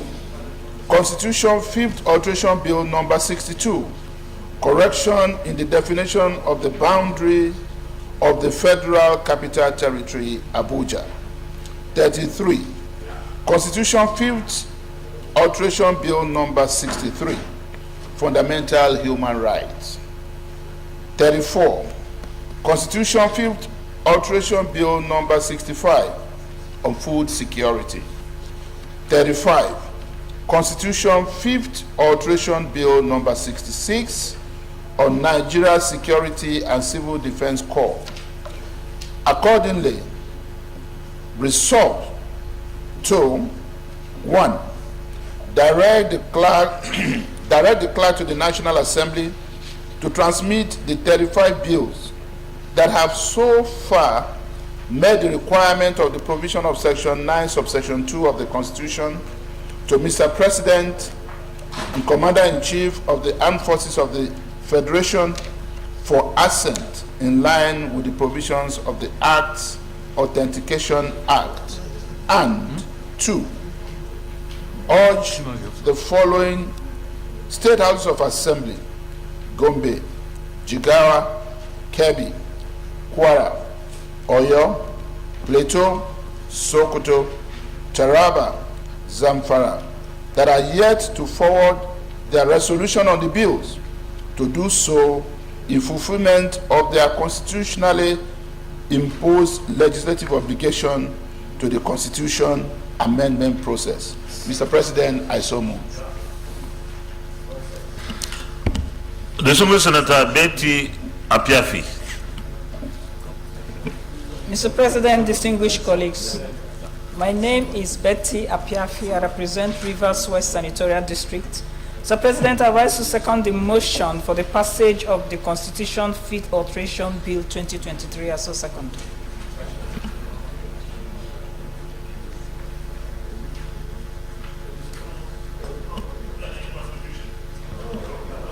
This is straightforward. Comments on the report. Okay, I think we have been waiting for this report for a very long time. The National Assembly had worked on all the 64 issues, and I think we had expected a much earlier submission from the State House of Assembly. We still have some that are outstanding, but in the interest of speedy work, I think this motion is very important, that Mr. President receives something to work on. Meanwhile, we still expect that the State House of Assembly would turn in their own, those who have not, because there are some few states that are still being waited. So with this, we go to the prayers. There are two prayers for this motion. Direct the clerk to the National Assembly to transmit the 35 bills that have so far met the requirement of the provision of Section 9, subsection 2 of the Constitution to Mr. President, Commander-in-Chief of the Armed Forces of the Federation, for assent in line with the provisions of the Acts Authentication Act. Those in favor of this prayer say aye. Aye. Those against say nay. The ayes have it. And prayer 2, urge the following State Houses of Assembly: Gombe, Jigawa, Kebbi, Kwara, Oyo, Plateau, Sokoto, Taraba, and Zamfara, that are yet to forward their resolution on the bills, to do so in fulfillment of their constitutionally imposed legislative obligation to the Constitution amendment process. Those in favor of this prayer say aye. Aye. Those against say nay. The ayes have it. Thank you very much. Leader of the Senate. Sorry? Ovation. Observation. Which is it, an order or observation? Well, leave that to me, please.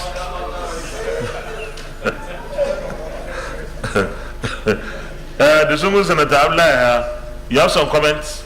Sir, I just want to make an observation. I'm sorry I didn't comment much earlier. But the issue that most pains me, sir, is the fact that the most fundamental areas that we considered, that certain changes are necessary to be made, have been the ones that have not and are not likely, even if we get the remaining states, to pass their own comment, we will not get them through. That is the local government autonomy and legislative autonomy, financial autonomy for local governments and the legislature. So even if these other states that are outstanding, make their own submissions in a positive way, which I don't expect anyway, even if they do, these bills will not pass. So, Mr. President, I feel really let down. I want to just make an observation that the state governments have failed us, particularly those states that did not see it fit. Well, not the governments, but maybe the legislatures have not seen it fit to even support their own financial and operational autonomy. I think that is a disservice. All right, thank you very much, Senator Abdullah. It's not something that we are going to debate, but let me add here that this is democracy. Unfortunately, most of the time, the attention of the public is on National Assembly. Even when there is need to also focus on the State House of Assembly when the Constitution is amended, it's been amended. And this is what is happening. The National Assembly had done its work. Now in the State House of Assembly, those particular amendments that many Nigerians feel are so critical and crucial for entrenching democracy in Nigeria have not passed. So it is very important that while citizens take particular interest in what the National Assembly does, they should equally take interest in what happens in our states, because it takes two to tango in the case of constitutional amendment. But all hope is not lost. We hope that the few that are left will make the difference that we need. But in a situation where they don't, I think the 10th National Assembly would have the responsibility again to go and follow this route of constitutional amendment. But the public, the citizens, will now know where the problem lies. It's not in the National Assembly. Thank you. Leader of the Senate. Mr. President, distinguished colleagues, the first order of the day is the second leader of Nigerian Medical Research.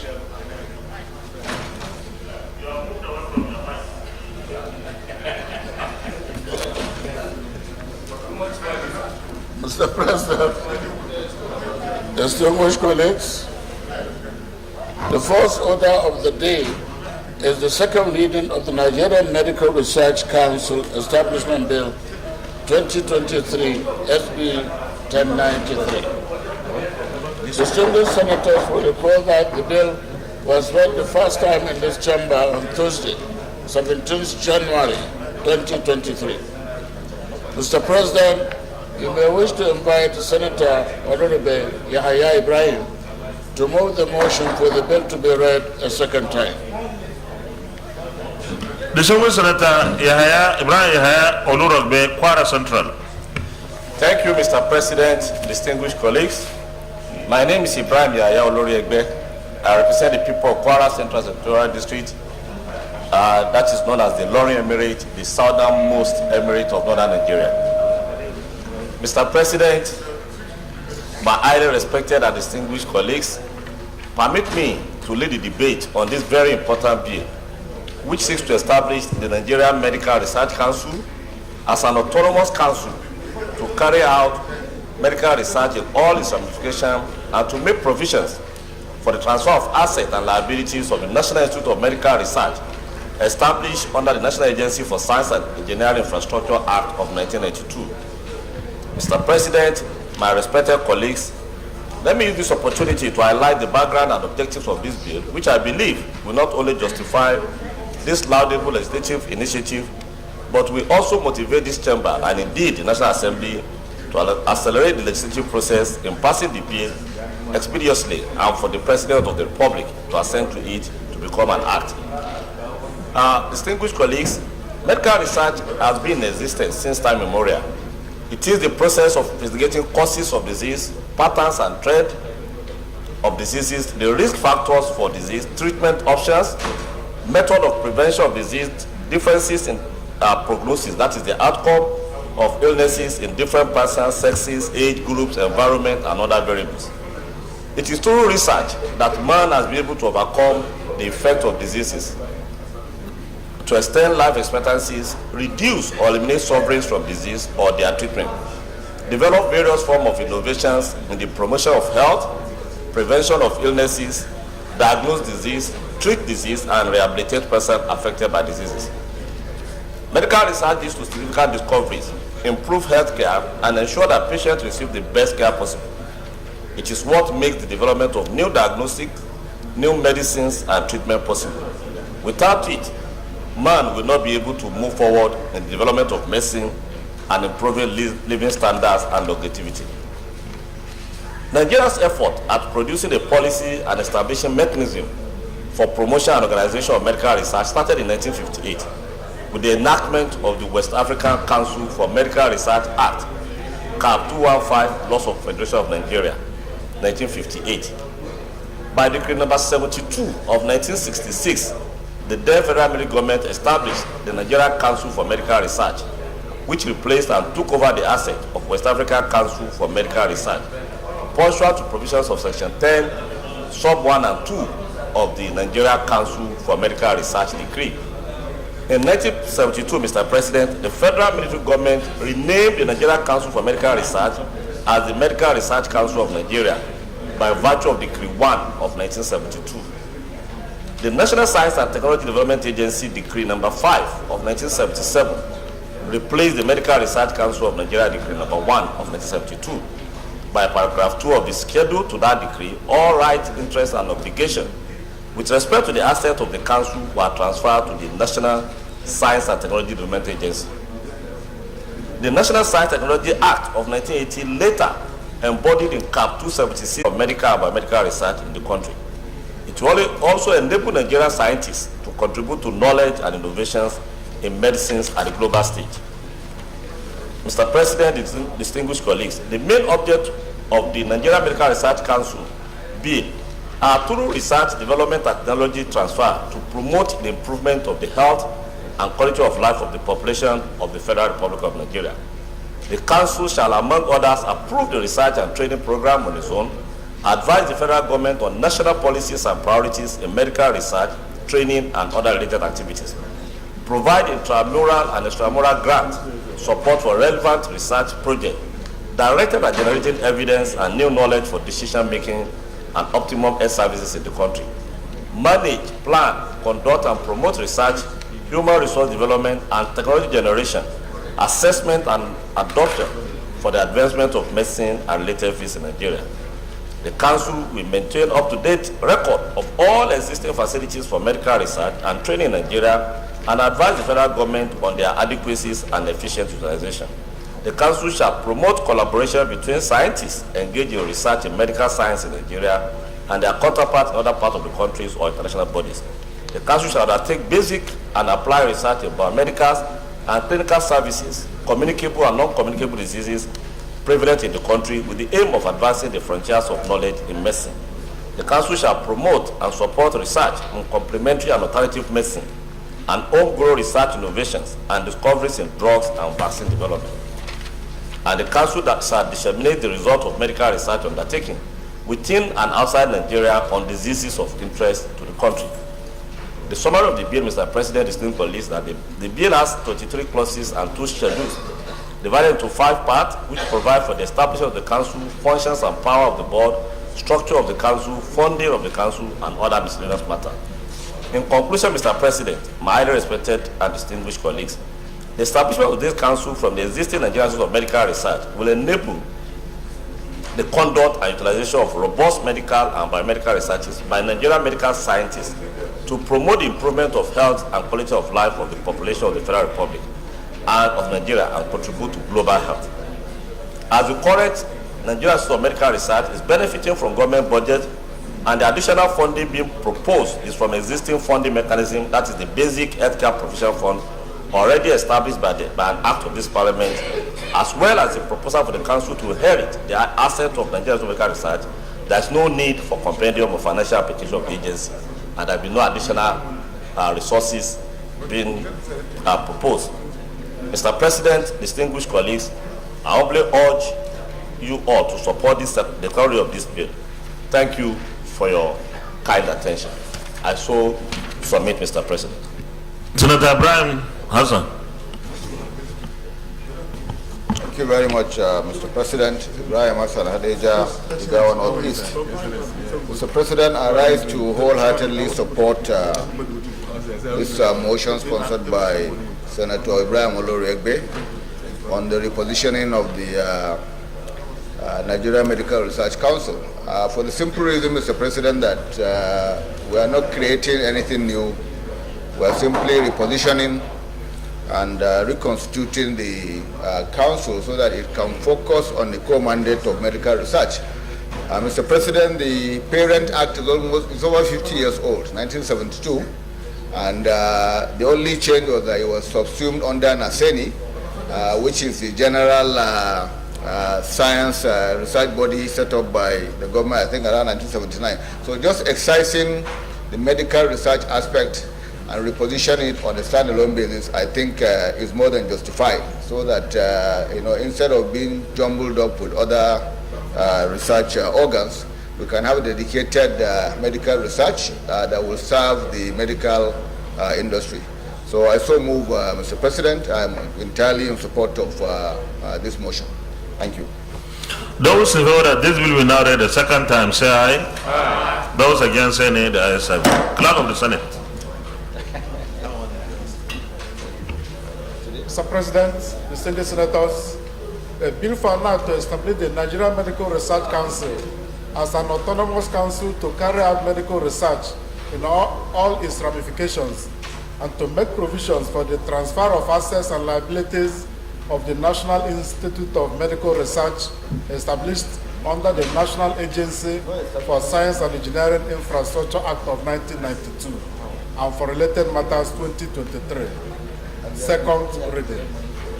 A bill for an act to establish the Nigerian Medical Research Council as an autonomous council to carry out medical research in all its ramifications and to make provisions for the transfer of assets and liabilities of the National Institute of Medical Research established under the National Agency for Science and Engineering Infrastructure Act of 1992 and for related matters 2023, second reading taken, and the bill is referred to the Committee on Health to report back within 4 weeks.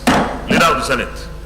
Mr. President, distinguished colleagues, the fifth order of the day is the second reading of the Auctioneers Registration Council Establishment Bill 2023 SB 170. Distinguished senators will recall that the bill was read the first time in this chamber on Tuesday, 19th November 2019. Mr. President, you may wish to invite Senator Ndumi Muhammad Ali to move the motion for the bill to be read the second time. But is he around? Distinguished Senator Muhammad Ali Ndumi. Thank you, Mr. President, and my distinguished colleagues. I'm Senator Muhammad Ali Ndumi, representing Borno South. Mr. President and my distinguished colleagues, I wish to express my sincere appreciation for the opportunity to lead the debate on the bill for an act to establish the Auctioneers Registration Council to discharge a regulatory role in the conduct of auction business in Nigeria.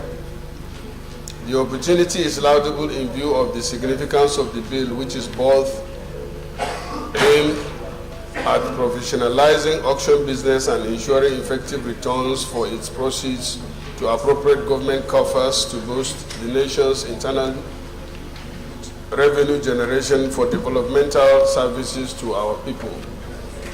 The bill was read for the first time in these hallowed chambers on Tuesday, 19th November 2019. The background of the bill. Auctions have existed for more than 2,000 years and continue to grow in popularity every year.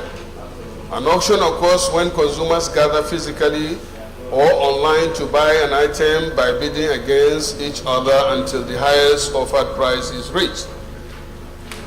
As time has gone by, auctions have become more and more popular as means to sell goods and assets. Technology has changed the face of auctions from the days where auctioneers would stand before an audience and call on auction to today's auctions where computers and smartphones are utilized daily. In Nigeria, auction business could be located in few government policies and statutory laws. There is no single legal framework that contains the bundle of guidelines and rules that regulate the auctions both as business and as a profession. This bill is therefore proposed to fill this wide gap to provide the law that establishes an institutional framework responsible for regulating the conduct of auction in all its ramifications in Nigeria. The objective of the bill includes: 1. Establish the Auctioneers Registration Council as national auction regulatory body to monitor compliance with relevant laws and policies for the conduct of auction business in Nigeria. 2. To empower the council to register auctioneers, grant licenses auctioneers, or revoke or suspend licenses of members upon violation of rules, codes, ethics, or policies for the conduct of auction. And 4, establish standards for the conduct of auction business consistent with international best practices. And 5, empower the council to treat complaints from members of the general public on auction sales and to take appropriate disciplinary actions to remedy bad situations in the conduct of auction business.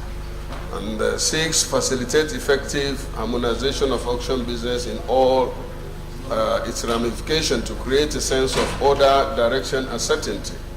In the light of the foregoing, it is apt to state that the legislative proposal under this consideration will go a long way in helping Nigeria with a legal framework that regulates auction business in the country as it obtains in other jurisdictions within Africa and the rest of the world. Finally, Mr. President, the cost implication, which is required by our rules.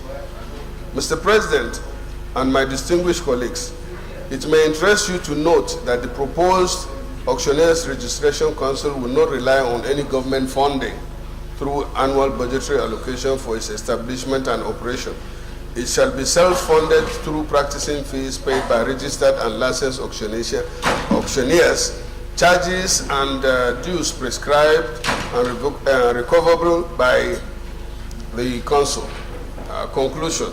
Mr. President, distinguished colleagues, I solicit your usual support in consideration of this bill and its expeditious passage into law. Thank you very much. Distinguished Senator Said Ahmed Al-Ghali. Thank you, Mr. President, my very distinguished colleagues. Mr. President, my name is Said Al-Ghali. I represent Gombe North.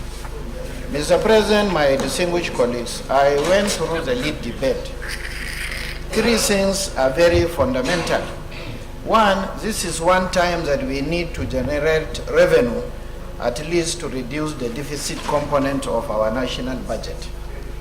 Mr. President, this auction is being done arbitrarily, so there is need for us to have transparency and accountability in the auction process. Finally, Mr. President, the bill doesn't have any financial implication on the government. On that note, Mr. President, I support the second passage of bill into law. I so submit. Distinguished colleagues, those in favor of the motion that this bill be now read a second time, say aye. Aye. Those against, say nay. Ayes have it. Clerk of the Senate. Mr. President, distinguished senators, a bill for an act to establish the Auctioneers Registration Council of Nigeria for the purpose of regulating and monitoring the business and practice of auctioneers and auctioneering in Nigeria and for related matters 2023. Second reading. A bill for an act to establish the Auctioneers Registration Council of Nigeria for the purpose of regulating and monitoring the business and practice of auctioneers and auctioneering in Nigeria and for related matters 2023. Second reading taken. And the bill is referred to the Committee on Establishment and Public Service for further legislative action to report back within 4 weeks. Leader of the Senate. Mr. President, distinguished colleagues, the 6th order of the day is the second reading of Project Development Agency Establishment Bill 2023, SB 1097. Point of order, sir. Point of order, Senate Leader. In accordance with the Rule 8, subsection 3 of the Standing Rule, I move that the Senate extend its sitting beyond 2 p.m. I so move. Minority Leader. Thank you, Mr. President and my distinguished colleagues. I so second the motion, heavily moved by the leader. I so second. Thank you very much, Minority Leader. Distinguished colleagues, those in favor of the motion that we suspend our rules to sit beyond 2 p.m. say aye. Aye. Those against say nay. The ayes have it. Leader, you may continue.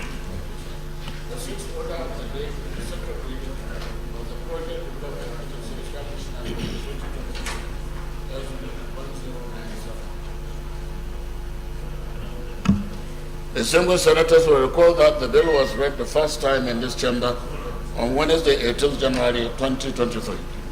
Mr. President, you may wish to invite Senator Ibezim Frank Chukuma to move the motion for the bill to be read a second time.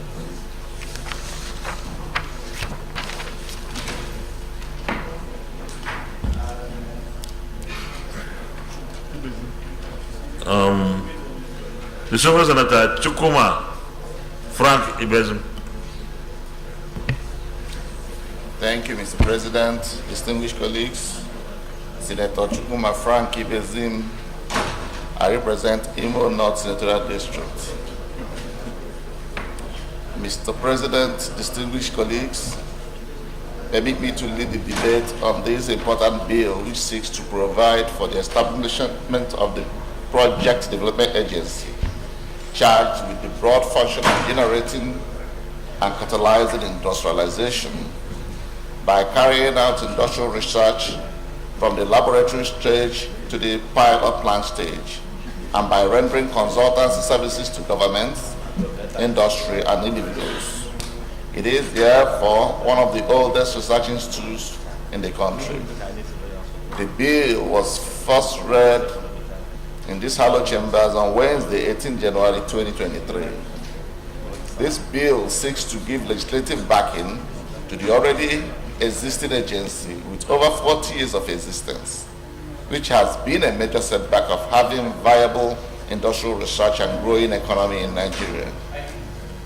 The Project Development Agency bill, when enacted into law, will have the mandate to, among others, conduct research in engineering, machinery, and equipment, industrial materials, and processes to pilot plant stages, including engineering design, development, and fabrication, and in particular to conduct research into material science and technology, including metallurgy, foundry work, plastics, and synthetic fibers.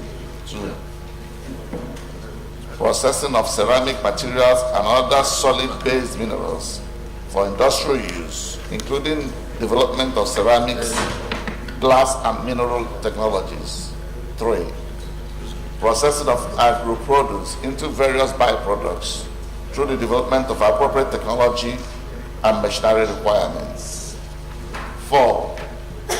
Carry out mechanical engineering, including engineering design, fabrication, machining, and other processes. 5. Carry out coal conversion and utilization. 6. Carry out chemical plant development. 7. Carry out electrical and electronic elements, particularly electrical generators, motors, transformers, switchgear, batteries, and other equipment.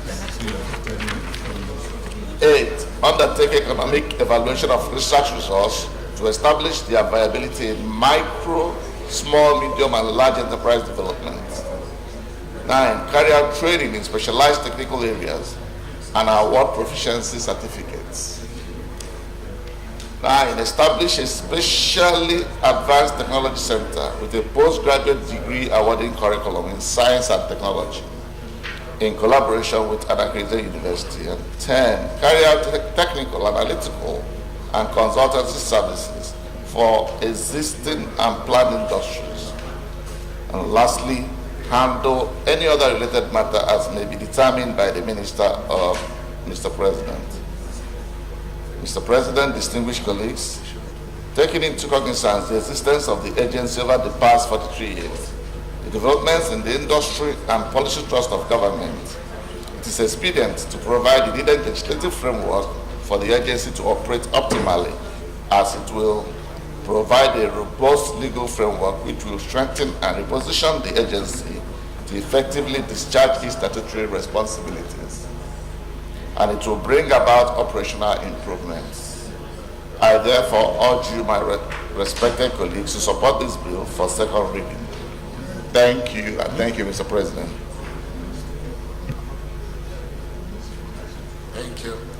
I need someone to second it.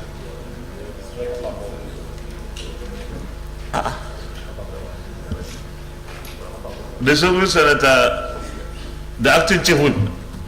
Thank you, Mr. President. Distinguished colleagues, I wish to support the bill as ably presented by Senator Ibizan, and the timing of this bill for the Project Development Agency is apt, and all the postulations of the bill are indeed very timely and is hereby supported for second reading. Thank you, Mr. President.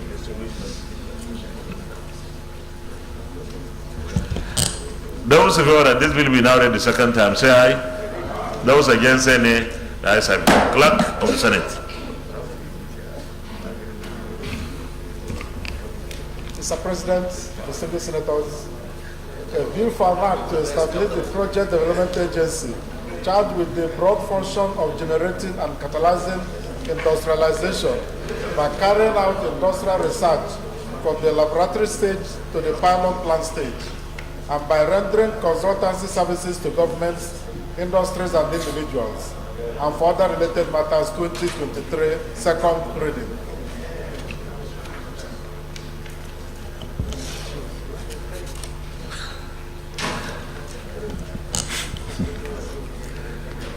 A bill for an act to establish the Project Development Agency charged with broad function of generating and catalyzing industrialization by carrying out industrial research from the laboratory stage to the pilot plant stage, and by rendering consultancy services to government, industry, and individuals, and for other related matters, 2023, second reading taken. And the bill is referred to the Committee on Science and Technology to report back within 4 weeks. Leader of the Senate. Mr. President, distinguished colleagues, the fifth order of the day is the presentation and consideration of report of the Committee on Anti-Corruption and the Financial Crimes on the confirmation of the nomination of the following persons as listed on the order paper for appointment as members of the Independent Corrupt Practices and Other Related Offences Commission, ICPC. Mr. President, you may wish to invite Senator Kwali Suleiman Abdu, Chairman of the committee, to move the motion for the presentation and consideration of the vote.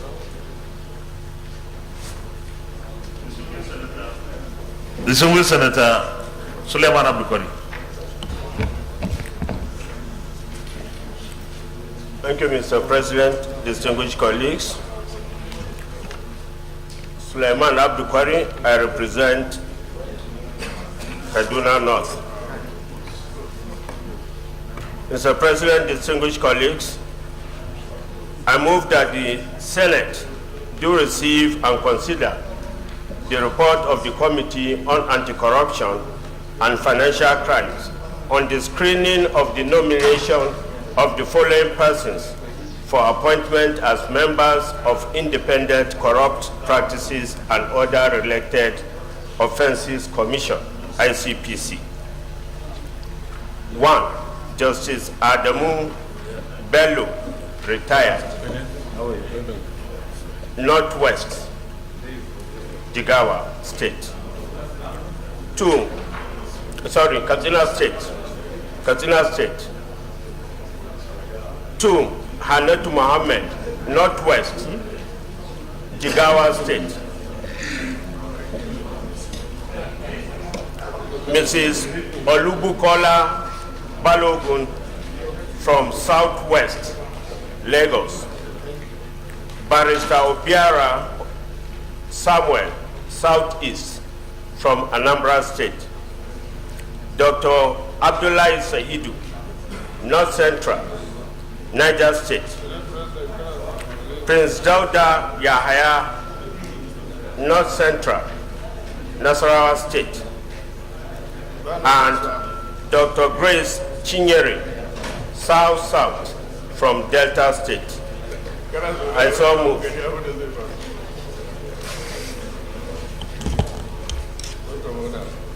No. I want a seconder.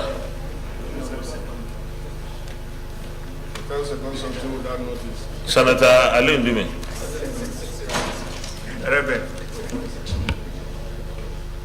Mr. President, you ordered me to second this motion, but I find it very difficult to second a motion without notice in there. But if you say I should, then it should be on record that you asked me to do the secondment. It's already on record. I called you before you stood up. On behalf of the Senate President. No. There's nothing like on behalf of the Senate President. You introduce yourself and the senatorial district you represent. Okay. Distinguished colleagues, my name is Senator Mohammed Ali Ndume. I've been directed to second the motion by Senate President, and so I willingly second the motion. Well, ordinarily, this your secondment could not pass the test, integrity test of our standard, because it's like someone put a gun on your head. Willingly. So we deal away with all the other things before that.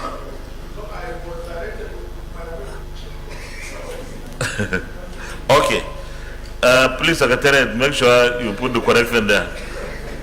Those of you that the Senate do receive. Sorry? Observation where?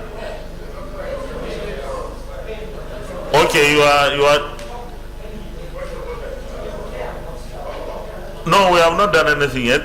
I've not even put the question. Well, I think Senator Alin Dimesa, this will cause it. You started thinking of an observation.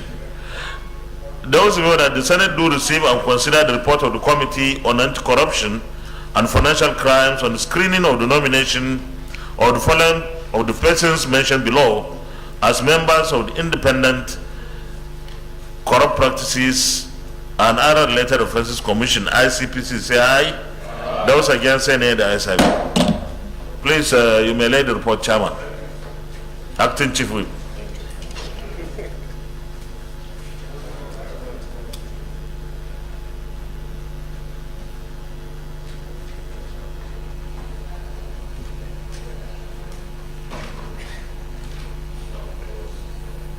You can present the report. Thank you, Mr. President, distinguished colleagues. The President, pursuant to Section 3, subsection 3 of the ICPC Act 2000, which requires that the Commission shall consist of 12 commissioners, two of whom shall come from each of the 6 geopolitical zones, has made the following nominations to the Senate for consideration and confirmation. 1, Justice Adamu Bello, retired, Northwest, from Katsina State. Hannatu Mohammed, Northwest, Jigawa State. Olubukola Balogun, Southwest, from Lagos State. Barrister Obiora Samuel, Southeast, Anambra State. Dr. Abdullahi Saidu, North Central, from Niger State. Prince Dauda Yahaya, also North Central, from Nasarawa State. And Dr. Grace Chinyere, South-South, representing Rivers State. Mr. President, distinguished colleagues, the committee, following receipt of the nominee's CV, relevant certificates and credentials, clearance from the Department of State Security, police report, and task clearance have screened the nominees, and the screening report is contained as observations on pages 2 to 11 of this report. And the general observations from the screening thereof are as follows. It was noted that the Senate, prior to their confirmation as commissioners of the ICPC in 2019, had earlier screened these nominees and are at the end of their first tenure. Mr. President, having been satisfied with their performances during their first term, deemed it fit to represent them to this Senate for reconfirmation to serve for a second term as permitted by the extant law of ICPC. Their earlier presented credentials remain same with the addition of the 4 years of requisite experience garnered as commissioners of ICPC. The nominees gave a good account of their first stewardship and their contributions to the success stories of the Commission. There were no adverse security reports and nor were there petitions against any of them. Recommendation. In consideration of the above observations and findings, the committee members were satisfied and agreed with Mr. President's request that the Senate do confirm the nominations of the underlisted persons as commissioners in the Independent Corrupt Practices and Other Related Offenses Commission. 1. Honorable Justice Adamu Bello, retired, Commissioner. Mrs. Adamu Mohammed, Commissioner. Honorable Olu Bukola Balogun, Mrs. as Commissioner. Honorable Barrister Obiora Samuel Igwe Dibia, Commissioner. Dr. Abdullahi Meikano Sayidu, also as Commissioner.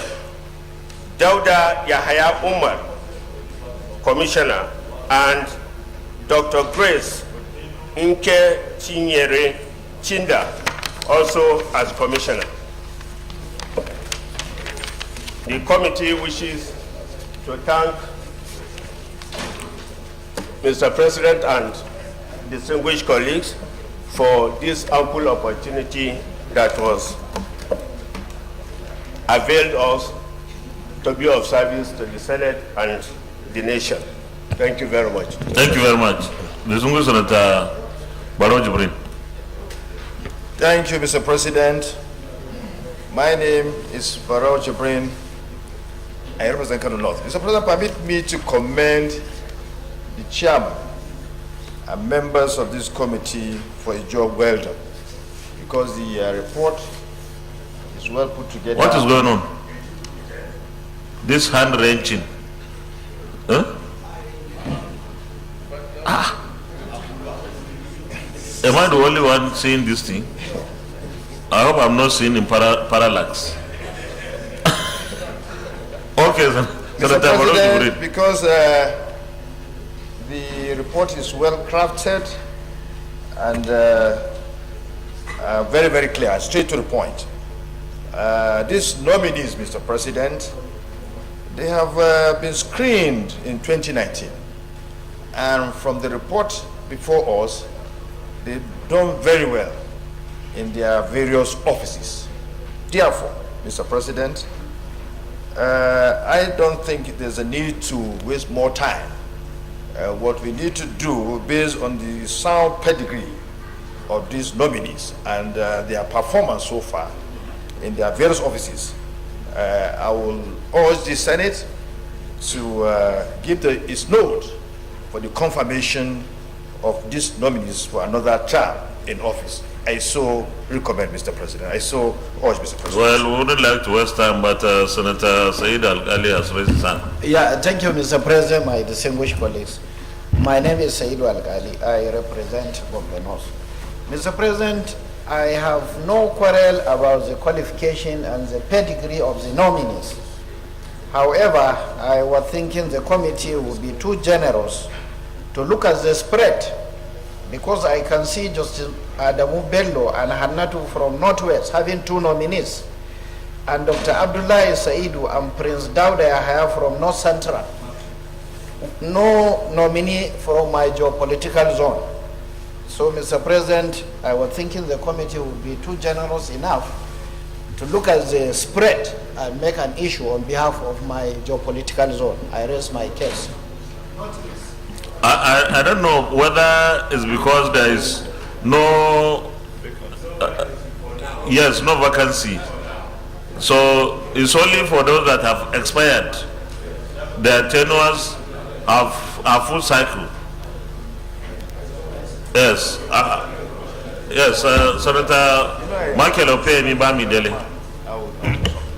Thank you, Mr. President and distinguished colleagues. I'm Michael Opeyemi Bamidele. I represent the Central Senatorial District. Mr. President, just 2 quick observations. Again, let me say I am fully in support of the recommendations of the committee. However, with respect to nominee number 3, we need to be sure that we are actually confirming the recommendation of someone who is alive. She is described as Mrs. Olubukola Balogun, retired. Now, the word RTD or retired is usually something that comes after a title of a person who has finished serving in that capacity. But when you describe an individual as retired, is that to say that the person is no longer alive? Or as we say in law, is the person out of jurisdiction? Number three, I actually thought maybe it was a secretariat problem, but I saw that even the letter that came from the presidency as published on the other paper also carries the name as Mrs. Olubukola Balogun, retired. I believe this is something that deserves our attention, because whatever is coming before us here, people must just be prim and proper in what. So we need to be assured that this person is alive. That's one. And then finally, regarding nominee number 2, Hanatu Mohammed, Northwest Katsina. Jigawa, thank you. Hanatu Mohammed, not Katsina, Jigawa, Northwest. Mr. President. You are right, it's Katsina, not Jigawa. Thank you, sir. I thought it's Katsina. No, what we have on the other paper is Justice Adamu from Jigawa and Hanatu from Katsina. Okay, but what is important, Mr. President, whether it is from Katsina or Jigawa, what is important is that our constitution speaks to qualification for membership of boards and commissions, as well as how to becoming a honorable minister. And I know the minimum requirement is that you must qualify to be a member of the House of Representatives. And the record before us here show that Hanatu, who is being screened for a second time in office, was actually born 1992, some 30 years ago, and had already spent one term. Mr. President, I just want to say that it is important that when these appointments are being made too, especially into membership of commissions and boards, that maturity be taken into consideration. Every other person here was either born 1948, 1952, 1960, the eldest being 1969. For a 1992 person to be going into office as a commissioner for the second time in office, Mr. President, I am worried about that.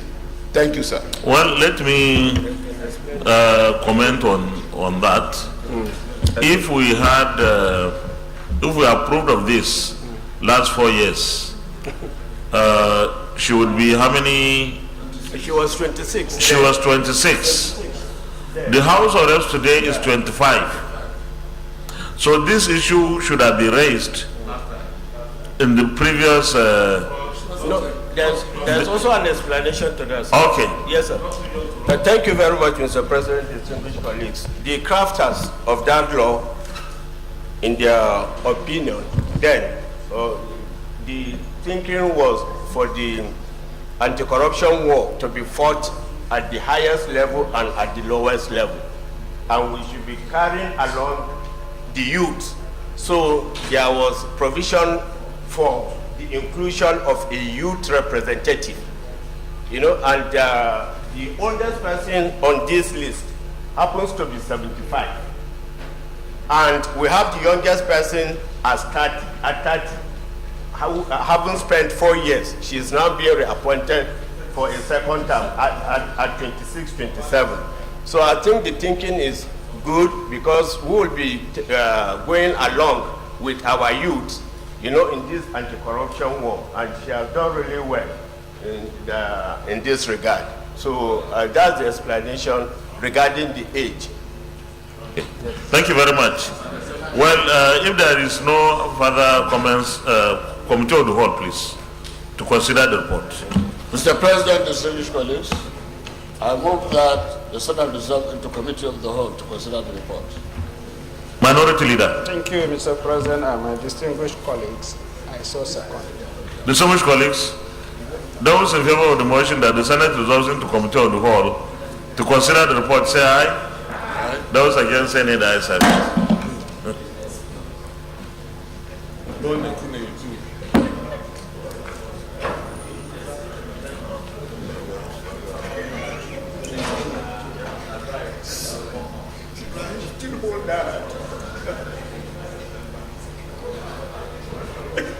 No. This is I'm holding.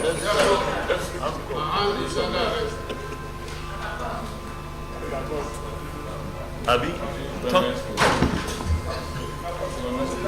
It looks very unusual. Till after.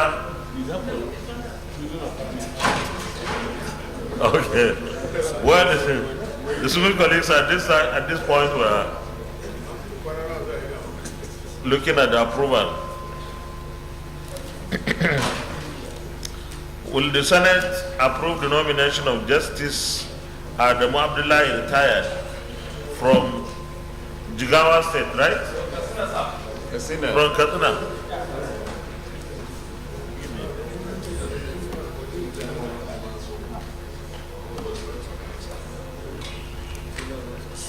First days. I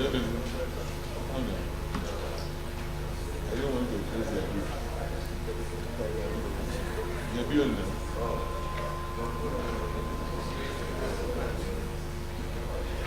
No, it's okay. I take that again.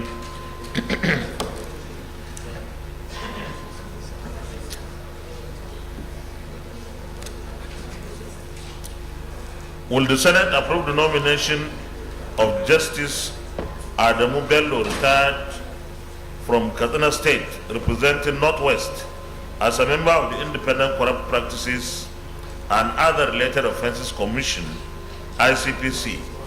Those in favor say aye. Those against say nay. The ayes have it. Will the Senate approve the nomination of Hannatu Muhammad from Jigawa State, representing Northwest, as a member of the Independent Corrupt Practices and Other Related Offences Commission, ICPC? Those in favor say aye. Those against say nay. The ayes have it. Will the Senate approve the nomination of Mrs. Olubukola Balogun, retired, from Lagos State, representing Southwest, as a member of the Independent Corrupt Practices and Other Related Offences Commission, ICPC? Those in favor say aye. Those against say nay. The ayes have it. Yes. Is she retired as Mrs. or she's retired as a human being, a living human being? We need to be sure. Sorry, I should have actually given some explanation to that. I think that was how the nomination came. You know, and I think in your legal drafting, you maintain the way it came from presidency, and she gave us some explanation, just the same way you are raising it, that the president addressed her as retired all the time when they meet. And so in penciling her name, he still inserted that retired. But she's a retired permanent secretary, and she was there live, you know, during the screening. Yes. Well, we normally don't give tax to that, but since it came with that, I think it's fine. The only thing we can do, if we must, is to, when writing the report, also advise that we have observed somebody Olubukola referred to as retired, you know, so that next time, if you are not a military or paramilitary, you will not be referred to as retired or justice. Or justice. If it is necessary. But at this point, I think we retain the retired there, because that's how it came. Okay. Will the Senate approve the nomination of Mrs. Olubukola Balogun, retired, from Lagos State, representing Southwest, as a member of the Independent Corrupt Practices and Other Related Offences Commission, ICPC? Those in favor say aye. Those against say nay. The ayes have it. Will the Senate approve the nomination of Barrister Obiora Samuel from Anambra State, representing Southeast, as a member of the Independent Corrupt Practices and Other Related Offences Commission, ICPC? Those in favor say aye. Those against say nay. The ayes have it. Will the Senate approve the nomination of Dr. Abdullah Saidu from Niger State, representing North Central, as a member of the Independent Corrupt Practices and Other Related Offences Commission, ICPC? Those in favor say aye. Those against say nay. The ayes have it. Will the Senate approve the nomination of Prince Daude Haya from Nasarawa State, representing North Central, as a member of the Independent Corrupt Practices and Other Related Offences Commission, ICPC? Those in favor say aye. Those against say nay. The ayes have it. Will the Senate approve the nomination of Dr. Grace Chinyere from Delta State, representing South-South, as a member of the Independent Corrupt Practices and Other Related Offences Commission, ICPC? Those in favor say aye. Those against say nay. The ayes have it. Leader of the Senate, Plenary. Mr. President, distinguished colleagues, I move that the Senate revert to plenary for the chair to report progress. Leader. Thank you, Mr. President, and my distinguished colleague. I second the motion that the Senate do revert to the plenary for the chair to report progress. I so support. Distinguished colleagues, those in favor of the motion that the Senate reverts to plenary for the chair to report progress say aye. Those against say nay. The ayes have it. Why are all the ladies standing? Lady senators, all of you are standing. Is there anything wrong? So,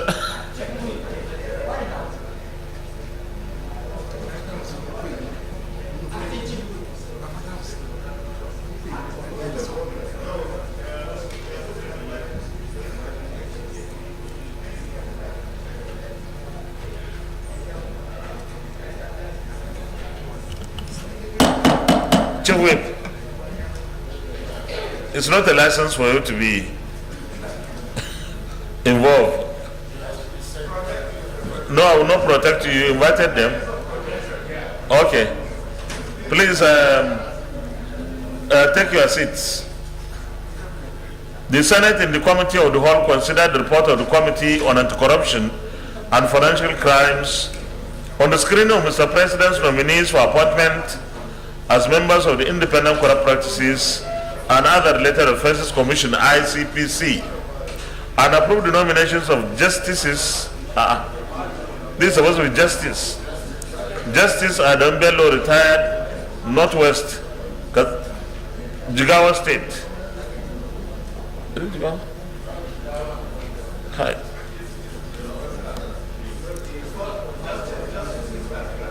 Okay, so this is correct. Justice Adamu Bello, retired, Northwest, Katsina State. Hannatu Mohammed, Northwest, Jigawa State. Mrs. Olubukola Balogun, retired, Southwest, Lagos State. Barrister Obiora Samuel Igwedibia, Southeast, Anambra State. Dr. Abdullah Mekano Saidu, North Central, Niger State. Prince Daude Haya Umar, North Central, Nasarawa State. Dr. Grace Chinyere, South River State, as members of the Independent Corrupt Practices and Other Related Offences Commission, ICPC. Is this a true reflection of what transpired in the Committee of the Whole? Yes. Thank you. Approval or confirmation, sorry.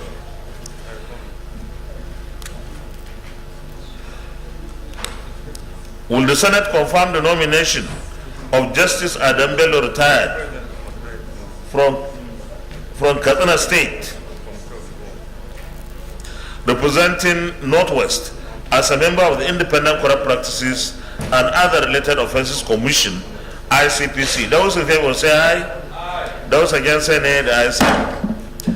The nomination of Justice Adam Bello, retired, from Katsina State, representing Northwest, is hereby confirmed as a member of the Independent Corrupt Practices and Other Related Offences Commission, ICPC. Will the Senate confirm the nomination of Hannatu Mohammed from Jigawa State, representing Northwest, as a member of the Independent Corrupt Practices and Other Related Offences Commission, ICPC? Those in favor say aye. Those against say nay. The ayes have it. The nomination of Hannatu Mohammed from Jigawa State, representing Northwest, is hereby confirmed as a member of the Independent Corrupt Practices and Other Related Offences Commission, ICPC. Will the Senate confirm the nomination of Mrs. Olubukola Balogun, retired, from Lagos State, representing Southwest, as a member of the Independent Corrupt Practices and Other Related Offences Commission, ICPC? Those in favor say aye. Those against say nay. The ayes have it. The nomination of Mrs. Olubukola Balogun, retired, from Lagos State, representing Southwest, is hereby confirmed as a member of the Independent Corrupt Practices and Other Related Offences Commission, ICPC. Will the Senate confirm the nomination of Barrister Obiora Samuel from Anambra State, representing Southeast, as a member of the Independent Corrupt Practices and Other Related Offences Commission, ICPC? Those in favor say aye. Those against say nay. The ayes have it. The nomination of Barrister Obiora Samuel from Anambra State, representing Southeast, is hereby confirmed as a member of the Independent Corrupt Practices and Other Related Offences Commission, ICPC. Will the Senate confirm the nomination of Dr. Abdullahi Saidu from Niger State, representing North Central, as a member of the Independent Corrupt Practices and Other Related Offences Commission, ICPC? Those in favor say aye. Those against say nay. The ayes have it. The nomination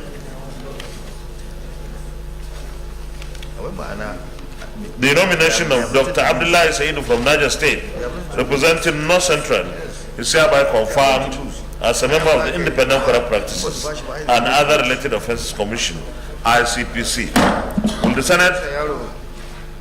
Will the Senate confirm the nomination of Prince Daude Haya from Nasarawa State, representing North Central, as a member of the Independent Corrupt Practices and Other Related Offences Commission, ICPC. Those in favor say aye. Those against say nay. The ayes have it. The nomination of Prince Dauda Yahya from Nasarawa State, representing North Central, is hereby confirmed as a member of the Independent Corrupt Practices and Other Related Offences Commission, ICPC. Will the Senate confirm the nomination of Dr. Grace Chinyere from Delta State, representing South as a member of the Independent Corrupt Practices and Other Related Offences Commission, ICPC? Those in favor say aye. Those against say nay. The ayes have it. The nomination of Dr. Grace Chinyere from Delta State, representing South is hereby confirmed as a member of the Independent Corrupt Practices and Other Related Offences Commission, ICPC. Congratulations to all of them, and we expect that they will soon resume their offices and start and continue with good work they have been doing. This administration, and indeed all Nigerians, want to ensure that corruption is wiped out of this country, and fighting corruption is not for government alone. It's for everyone. Citizens have roles to play as well. Congratulations once again to all of them. Leader of the Senate. Mr. President, distinguished colleagues, the seventh order of the day is the presentation and consideration of the report of the Committee on Judiciary, Human Rights and Legal Matters on the Federal High Court Act Amendment Bill 2023 SB 745. Distinguished senators will recall that the bill was referred to the committee on Wednesday, 23rd February 2023. Mr. President, you may wish to invite Senator Opeyemi Bamidele, Chairman of the committee, to move the motion for the presentation and consideration of the report. Distinguished Senator Michael Opeyemi Bamidele. Oh, sorry. Yeah, I think we can do so. Yeah, you can take the other one too. Sorry, I take the two at the same time.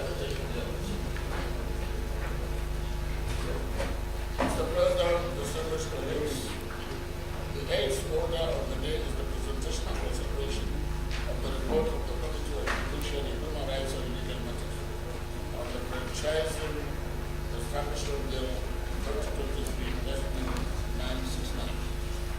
Distinguished colleagues will report that the bill was referred to the committee on Tuesday, 1 April 2022.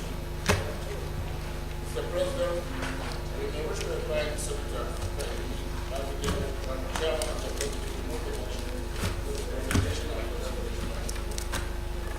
the Distinguished Senator Michael Opeyemi Bamidele can present the two. Mr. President, distinguished colleagues, I'm Michael Opeyemi Bamidele. I represent Ekiti Central Senatorial District. Mr. President, I move that the Senate do receive and consider the report of the Committee on Judiciary, Human Rights and Legal Matters, 1, on the Federal High Court Act Cap F12 LFN 2004 Amendment Bill 2023 SB 742, and 2, report of the Committee on the Franchising Establishment Bill 2023 SB 969. Mr. President, I move. I need a seconder. Distinguished Senator Tokumbo Abiu. Thank you, Mr. President. My name is Senator Adetokunbo Abiu from Lagos East Senatorial District. Mr. President, my distinguished colleagues, I rise to support, to second the report on the Federal High Court Act Cap F12 LFN SB 745. I so second. Distinguished colleagues. I'm taking the second one. Oh, okay. Also, Mr. President, my distinguished colleagues, I also second the other bill to create a framework for the regulation of franchising and to guide the relationship between franchisors and franchisees for matters connected herewith, SB 969. I so second, Mr. President. Thank you. Distinguished colleagues, those in favor of the motion that the Senate do receive and consider the reports of the Committee on Judiciary, Human Rights and Legal Matters on the Federal High Court Act Cap F12 LFN 2004 Amendment Bill, and also on the Franchising Establishment Bill 2023 SB 969, say aye. Those against say nay. The ayes have it. You may let the two reports, please, Chairman.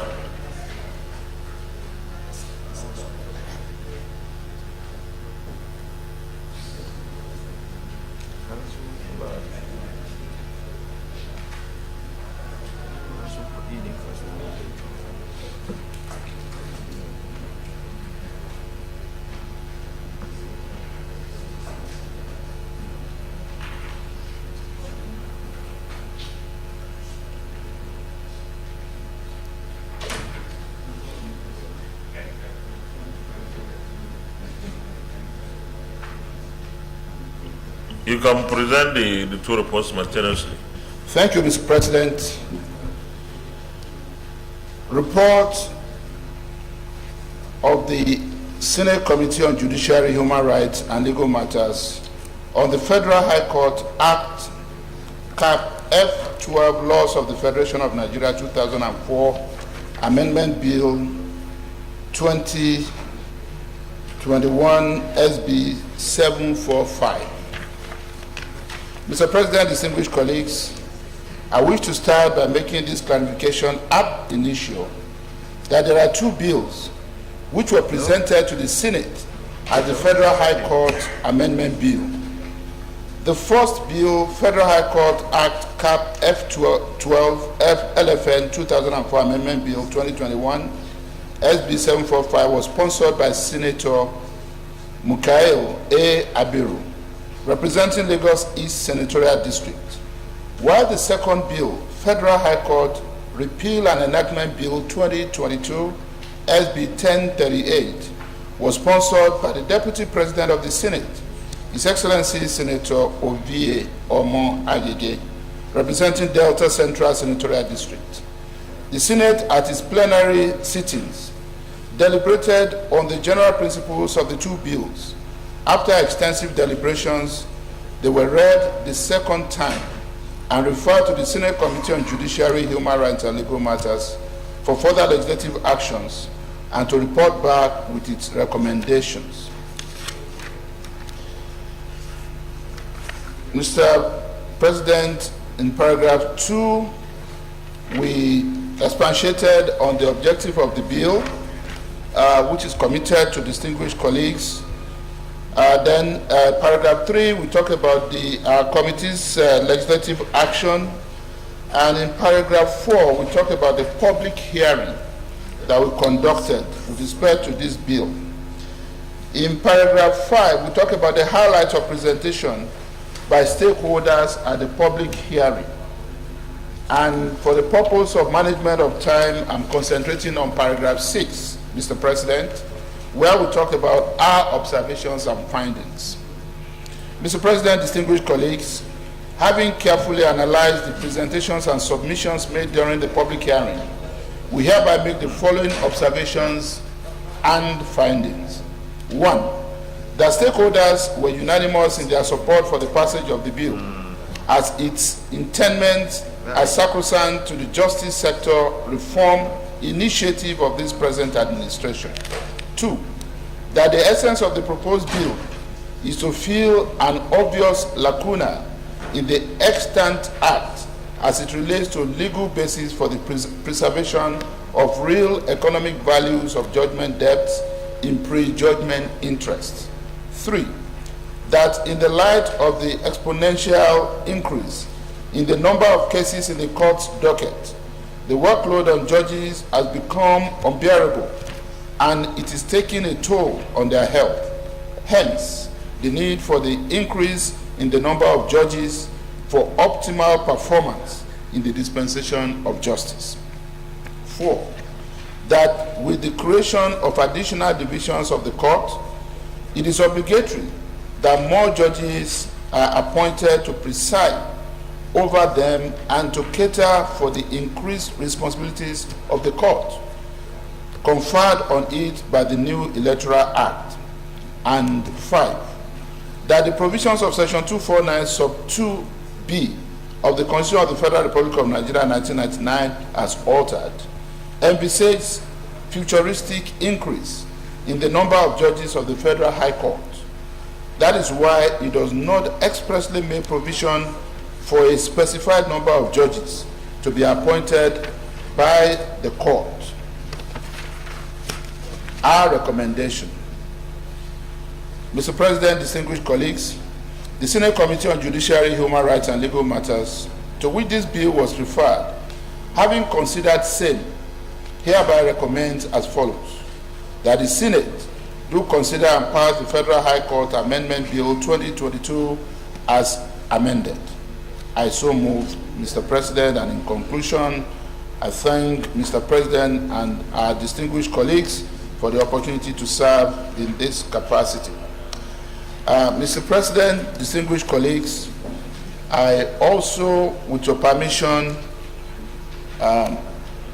proceed to present a report on a bill for an act to create a framework for the regulation of franchising and to guide the relationship between franchisors and franchisees, and for matters connected therewith, Bill SB 969. Mr. President, distinguished colleagues, the Senate at its plenary sitting on Tuesday, 12th April 2022, deliberated on the general principles of the Franchise Regulation Bill 2022 SB 969. After extensive deliberations, the bill was read for the second time and referred to the Senate Committee on Judiciary, Human Rights and Legal Matters for further legislative action. The bill was read for the first time on the floor of the Senate on Tuesday, 29 March 2022. It was sponsored by distinguished Senator Mukail A. Abiru, representing Lagos East Senatorial District. The objective of the bill is again enunciated in paragraph 2, while in paragraph 3 we talk about our committee's legislative action. In paragraph 4 we talk about the public hearing and the highlight of the presentation by stakeholders contained in paragraph 5. In paragraph I am on paragraph 6, Mr. President. It is noteworthy to state at this juncture that the committee carried out clause-by-clause analysis of the provisions of the bill in the course of its markup sessions after the public hearing. Accordingly, the views canvassed by stakeholders during the public hearing were exhaustively analyzed, and the ones that are germane towards enriching the provisions of the bill were reflected accordingly. Our observations and findings.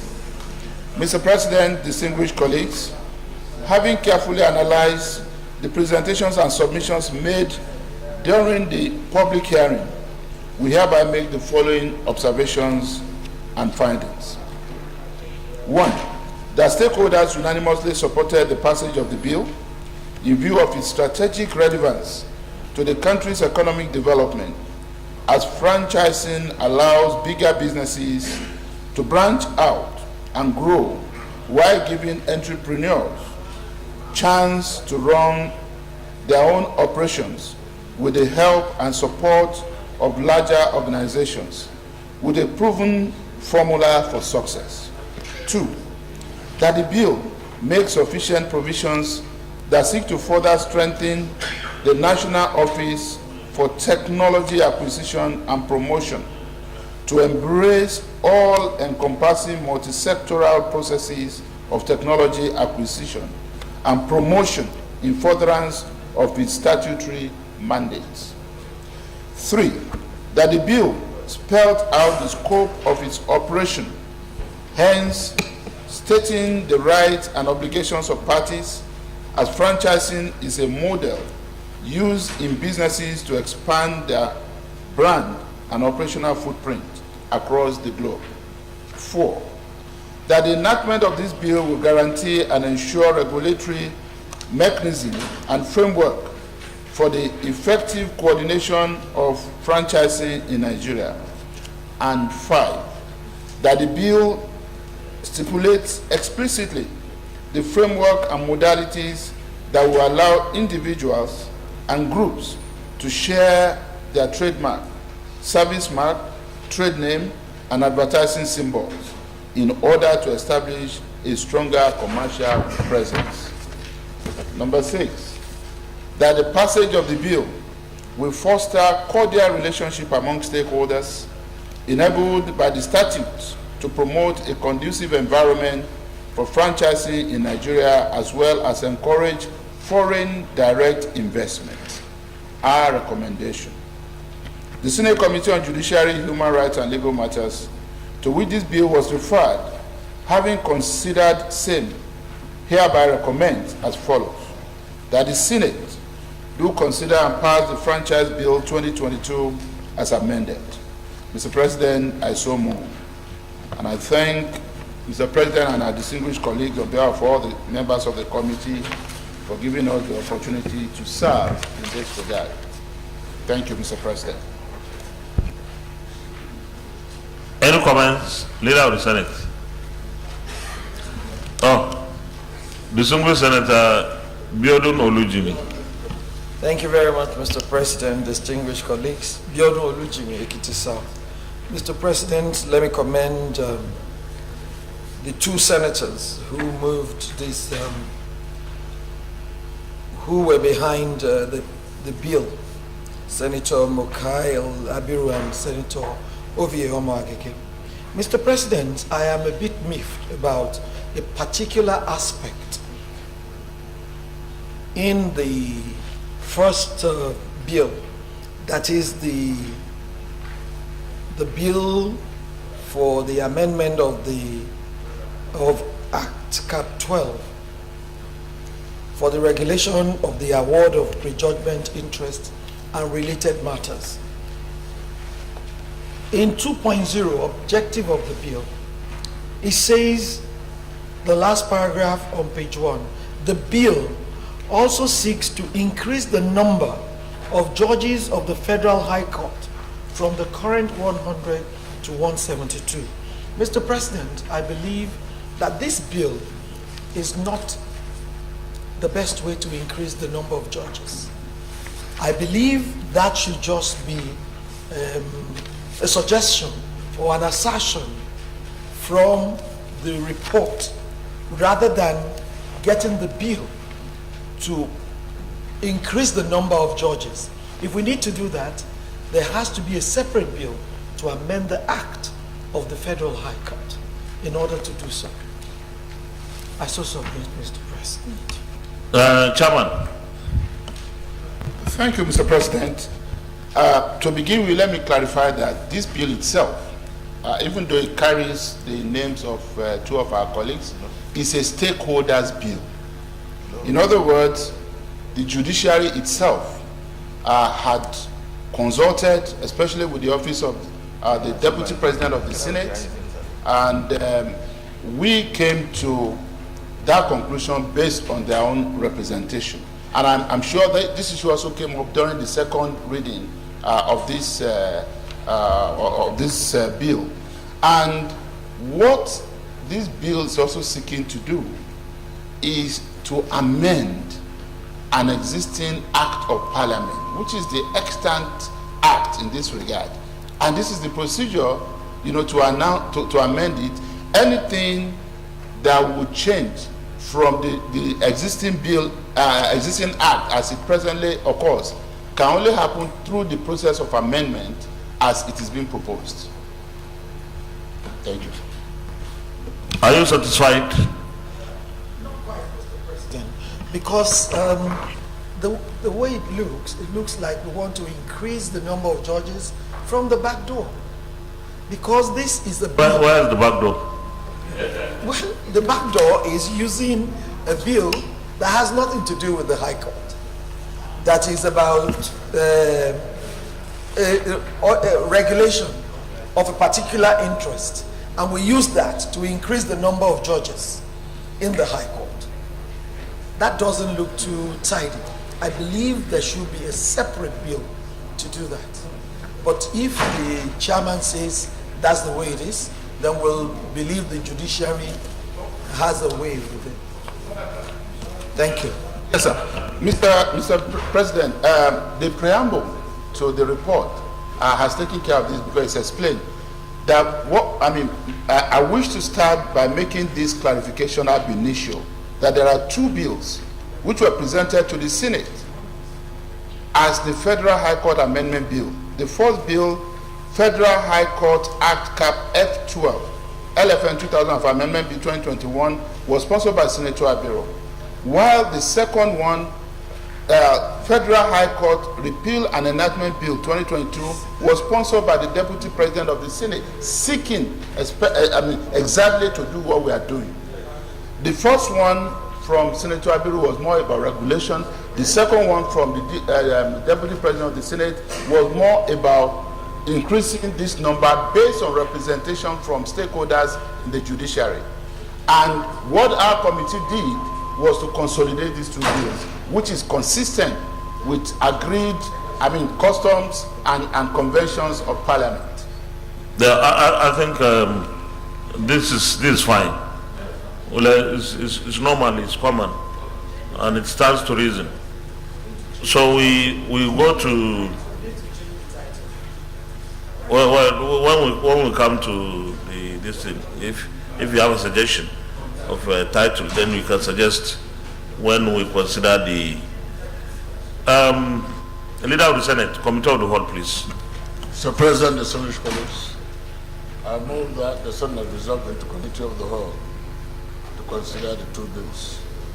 So, Minority Leader. Thank you, Mr. President. I second the motion that the Senate do resolve into the Committee of the Whole to consider this report. I so second.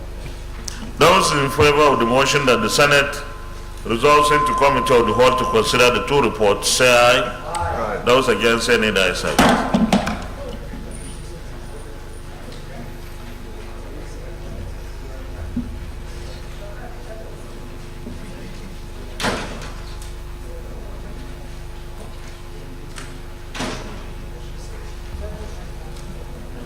Federal High Court Act, Cap F12.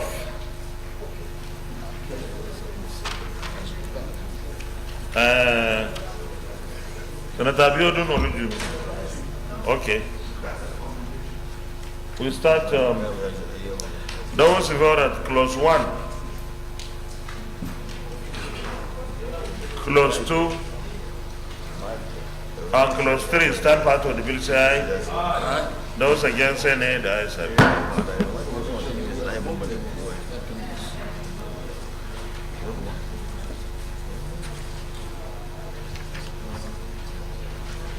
Those in favor that the short title stands part of the bill, say aye.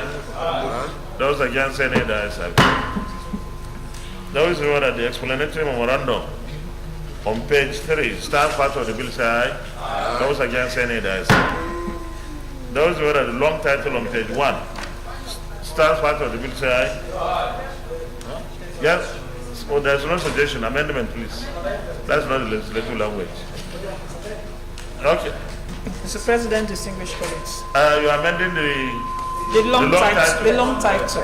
Okay.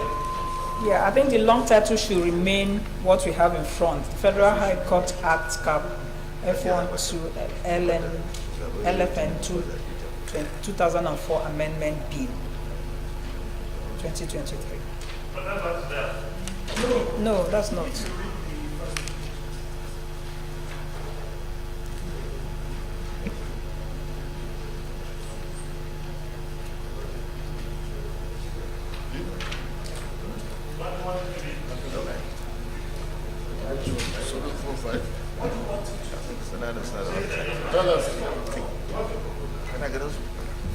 Federal High Court Act Cap F12 FLN 2004 amendment. Yes. Amendment Bill 2020.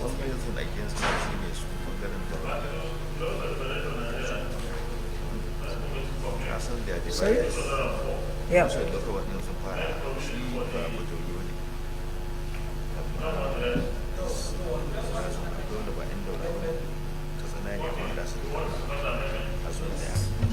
I second as moved, Mr. President.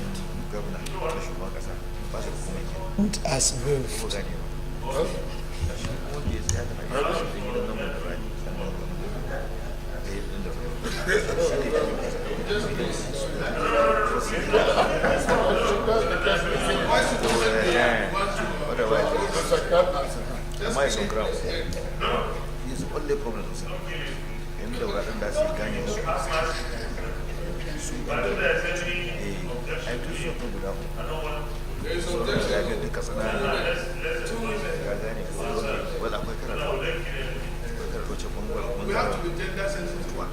If that's the case, we should allow it.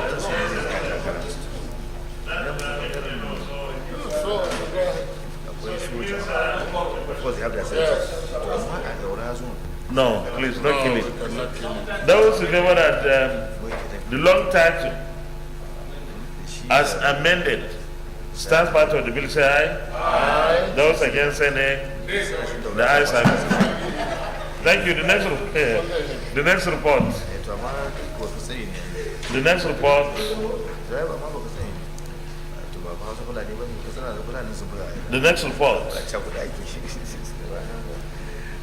Those who are clause 1, clause 2, clause 3, clause 4, requirements of franchise agreement, clause 5, clause 6, clause 7, clause 8 on page 6, clause 9, clause 10. Stand part of the bill, say aye. Those against say nay, the ayes have it.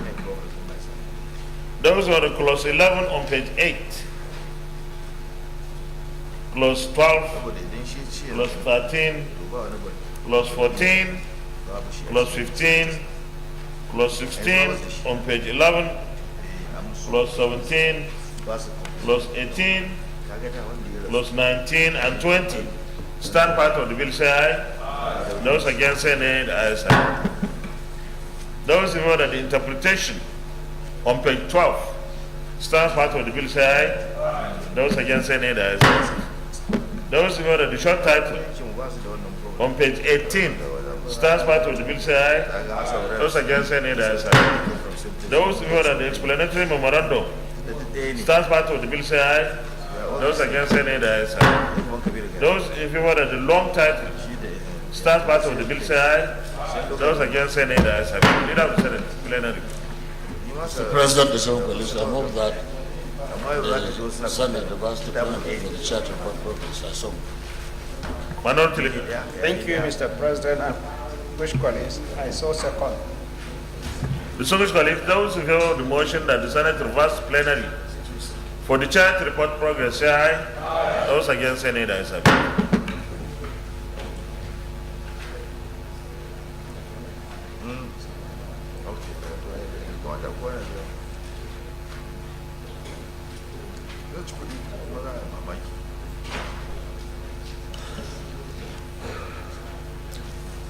The Senate and the Committee of the Whole considered the report of the Committee on Judiciary, Human Rights and Legal Matters on the Federal High Court Act, Cap F12 LFN 2004 Amendment Bill 2023 and approved as follows. Long title as amended, clause 1 to 3 as recommended, short title as recommended, explanatory memorandum as recommended. Is this a true reflection of what transpired in the Committee of the Whole? The Senate and the Committee of the Whole also considered the report of the Committee on Judiciary, Human Rights and Legal Matters on the Franchising Establishment Bill 2023 and approved as follows. Long title as recommended, clause 1 to 20 as recommended, interpretation as recommended, short title as recommended, explanatory memorandum as recommended. Is this a true reflection of what transferred in the Committee of the Whole? Thank you. Leader of the Senate. Mr. President, distinguished colleagues, I move that the two bills be read the third time. I so move. Minority Leader. Thank you, Mr. President, and my distinguished colleagues. I move that the two bills be read. I second that the two bills be read for the third reading. Thank you. Distinguished colleagues, those in favor of the motion that these two bills be now read the third time, say aye. Those against, say nay. The ayes have it. Clerk of the Senate. Mr. President, distinguished senators, a bill for an act to amend the Federal High Court Act, Cap F12, laws of the Federation of Nigeria 2004, and for other matters therein, 2023, third reading. Mr. President, distinguished senators, a bill for an act to create a framework for the regulation of franchising and to guide the relationship between franchisors and franchisees, and for matters connected there with 2023, third reading. Distinguished colleagues, a bill for an act to amend the Federal High Court Act, Cap F1. Which one is this?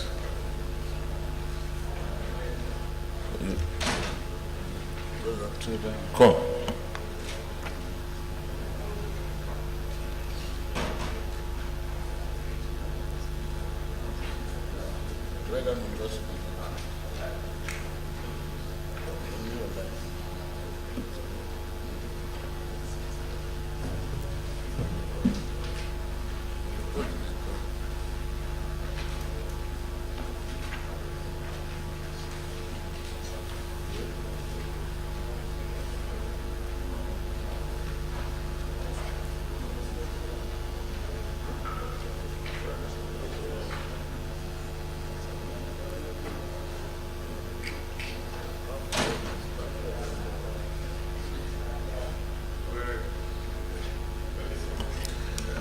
I take that again.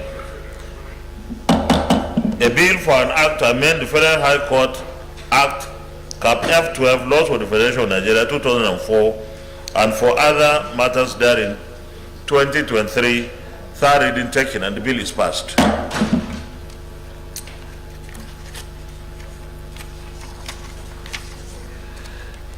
A bill for an act to create a framework for the regulation of franchising and to guide the relationship between franchisors, is it? And franchisees, and for matters connected therewith, 2023, third reading taken, and this bill is also passed. Congratulations to the sponsors and to the industry and to the Judiciary. Leader of the Senate. Mr. President, distinguished colleagues, the ninth order of the day is the presentation and consideration of the report of the Committee on Trade and Investment on the oversight visit, 2022 oversight visit to Lagos International Trade Fair Complex. Mr. President, you may wish to invite Senator Al-Ghali Said Ahmed, Chairman of the committee, to move a motion for the Senate to receive and consider the report. Chairman, Senate Committee on Thank you, Mr. Trade and President. Investment. My dear colleagues, my name is Saidu Al-Ghali. I represent Gombe North. Mr. President, Give us a summary, please.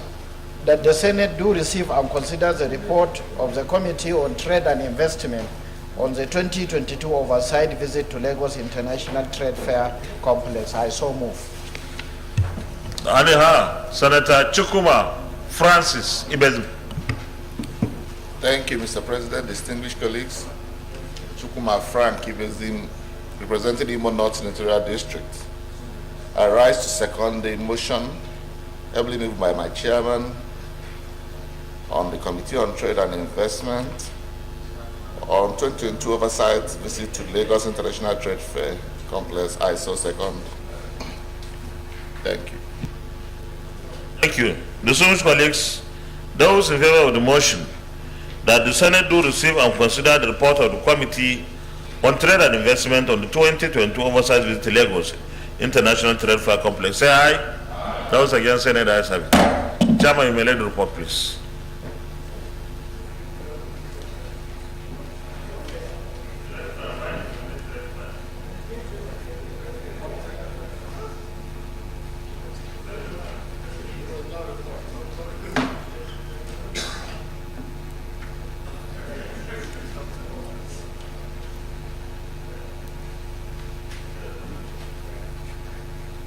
Senator Dume, I appreciate your contribution. You may present your report now. Mr. President, my distinguished colleagues, introduction. In exercise of the powers conferred on the committee under Section 88 of the Constitution of the Federal Republic of Nigeria 1999 as amended, and Chapter 13, Rule 60, Senate Standing Order 2022 as amended, the Committee on Trade and Investment conducted oversight visit to Lagos International Trade Fair Complex on 26 August 2022 to evaluate and assess its performance consistent with the mandate under the Lagos International Trade Fair Complex Management Board Act Cap L2 laws of the Federation of Nigeria 2004. Objective of the oversight: to ensure effective utilization of the powers of the governing board of the trade fair complex to drive the process of national economic development using the complex as veritable instrumental tool. Evaluate the performance of the trade fair complex in the context of current economic realities that require significant input of revenue generating agencies in supporting increased flow of funds into the Federation account.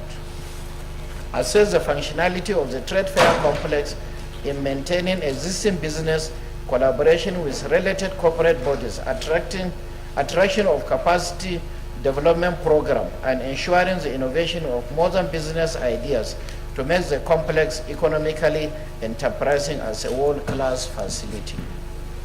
Identify the challenges that directly or indirectly mitigate against its fiscal expansion, commercial visibility, and corporate efficiency in achieving the objective for which it was set up, consistent with its legal framework, and assess the status of 2022 budget implementation in preparation of the 2023 approaching budget defense. Mr. President, let me go to findings.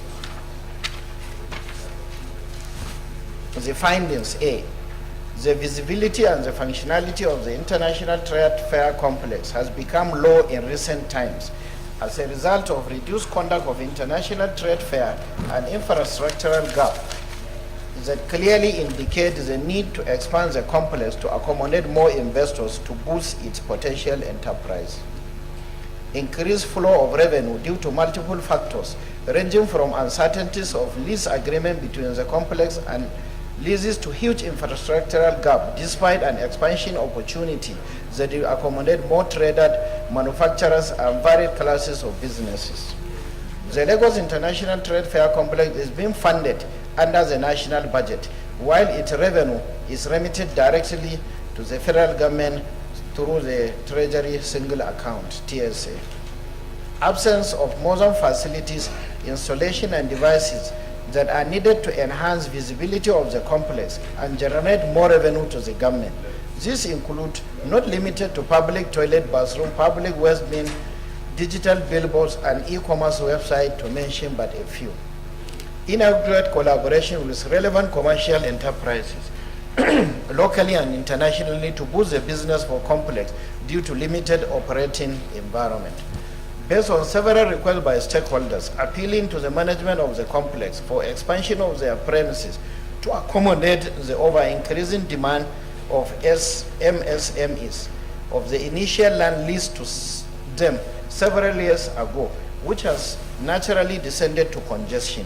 There is over 100 hectares of underdeveloped land as integral part of the entire complex, of which the management of the complex requested to lease 20 hectares The released 20 hectares to be leased out of the 100, while the remaining 80 hectares or thereabout should be left for exhibition during trade fair complex and future purposes.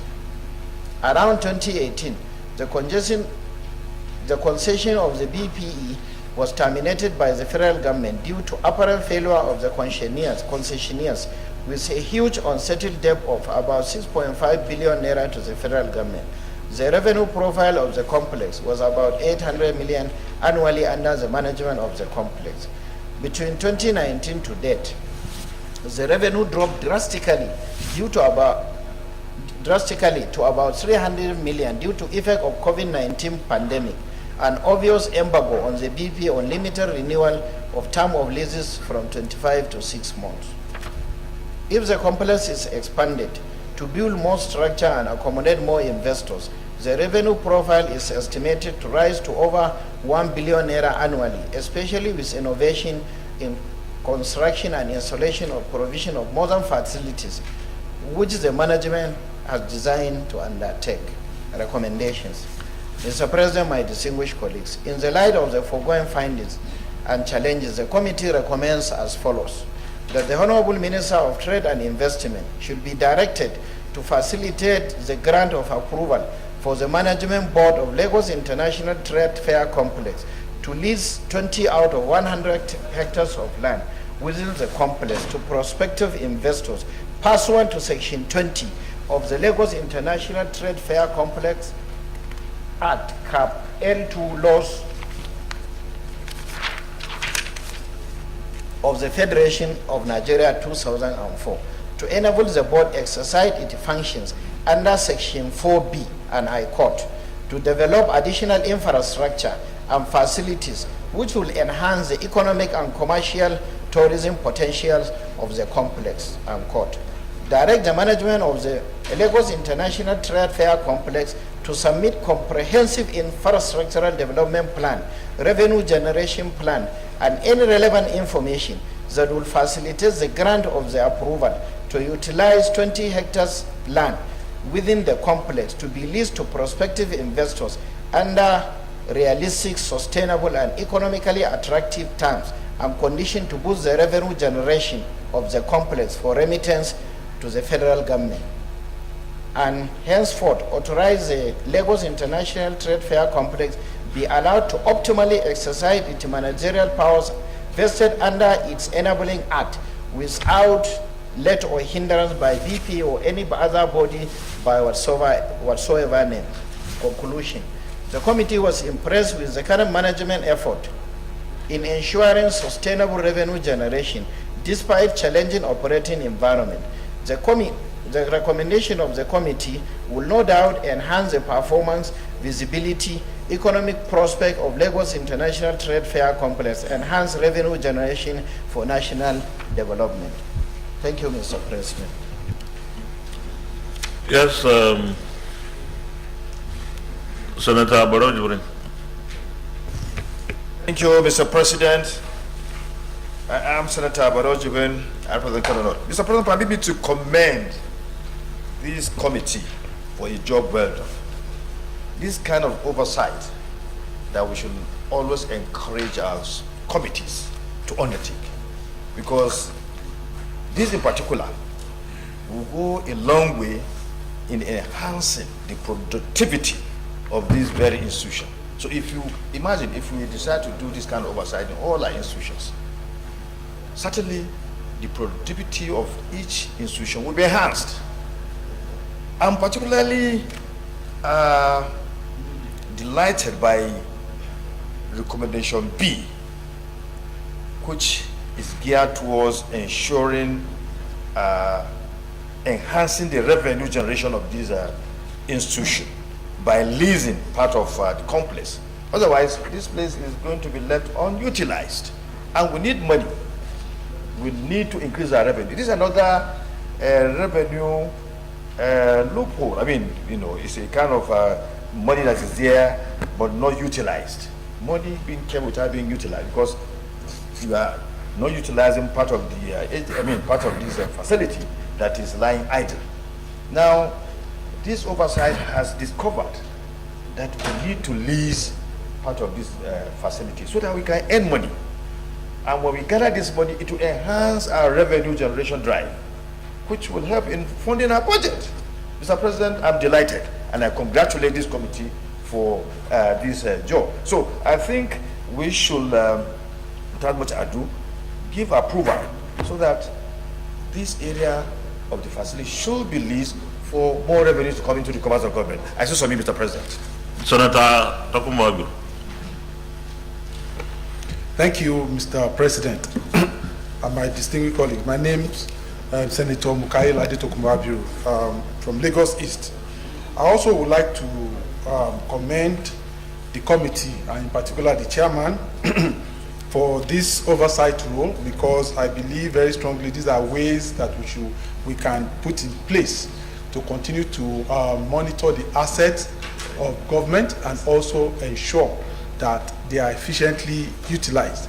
And I'm sure, I mean, from the findings that we have seen the outcome of that oversight to also bring out some of the inefficiencies of this particular location as it is today.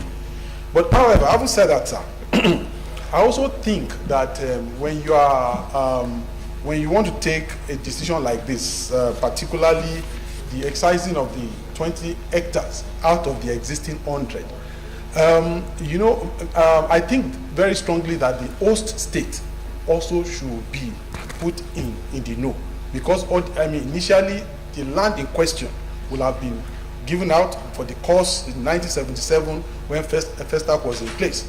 And now for town planning rules, I think that it will not be sufficient to just give the power to, give out those land, just give it out to the Ministry of Trade. I also think that the host state should be co-opted so that proper planning is important. I support. I support the recommendations, but I would like to put that addition into it, Mr. President. Thank you.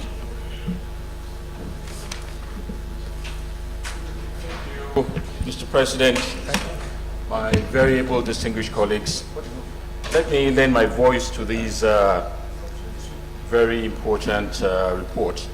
I'm also a member of the Trade and Investment Committee, and I can attest to the fact that visiting the trade complex was a very sobering experience. It's an eyesore, and to see the edifice that was once a symbol of strength, a symbol of the capacity of the country, to be what it is now, it speaks volume. But I haven't said that. I think in initiating these kind of revenue opportunities and generation, I totally agree with my colleague here that a collaboration probably with the state government would probably be the best, because if you look at what had happened to the National Theatre in Lagos, you'll see that it was a collaboration between the private sector and the state government and quite a few other people, and they were able to maximize and get the very best out of it. If we leave it to just the civil servants and people that are working there to just lease it out haphazardly with no planning, it can also become what we are hoping it shouldn't be. So I think, yes, it's a good idea, it's a good plan. It's something that will enable the government to generate revenue, but I think in doing this, it has well thought through, and also the Lagos State government should be brought into the know and see how they can work something and maximize the potential of that site. I thank you very much.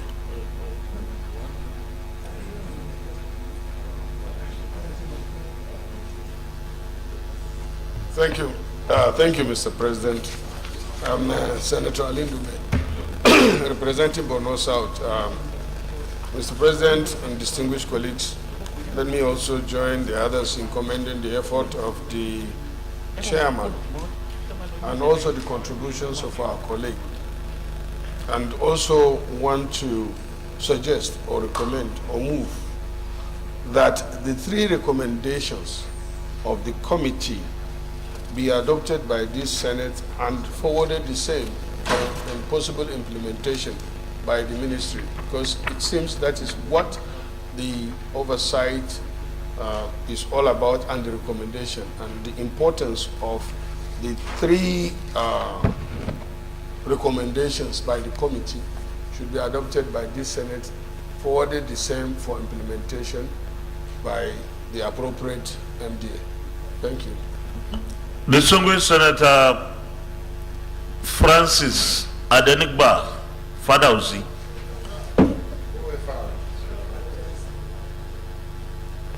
Thank you, Mr. President. You are welcome and happy New Year. My name remains Senator Francis Adenigba Fadausi.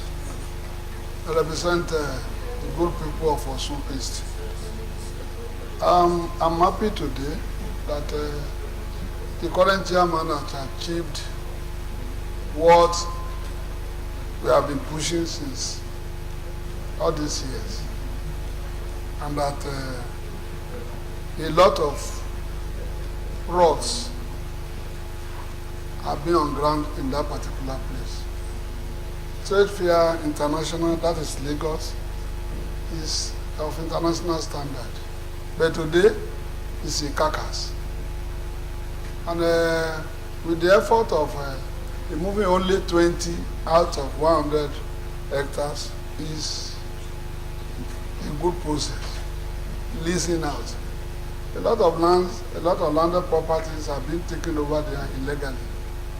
And we are still going to look into that to know how we are going to generate revenue into the federal government covers.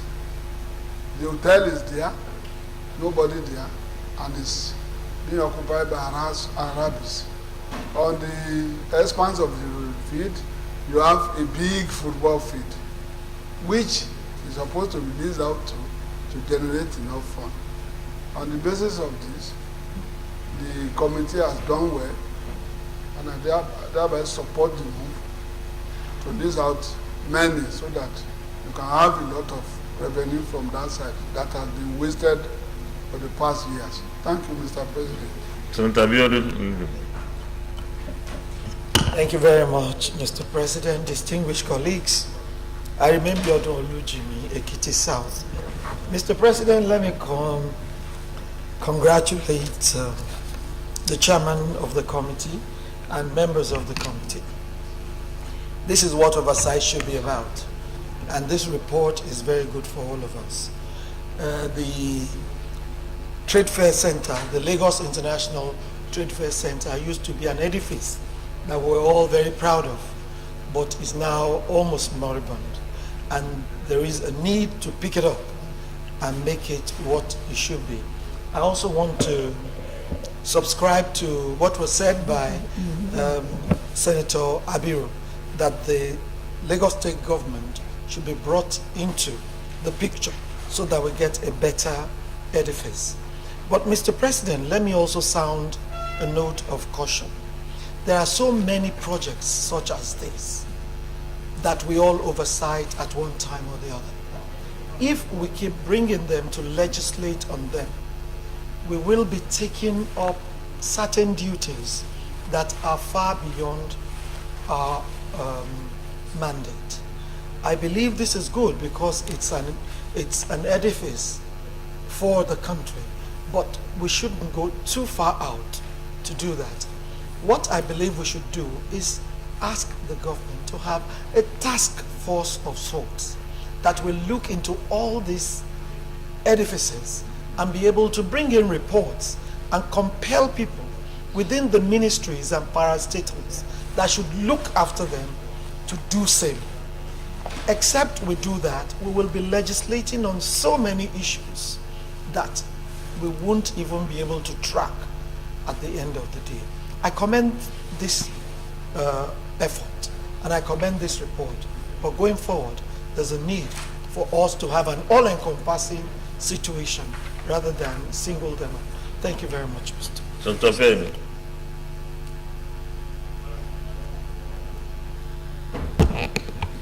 Thank you, Mr. President.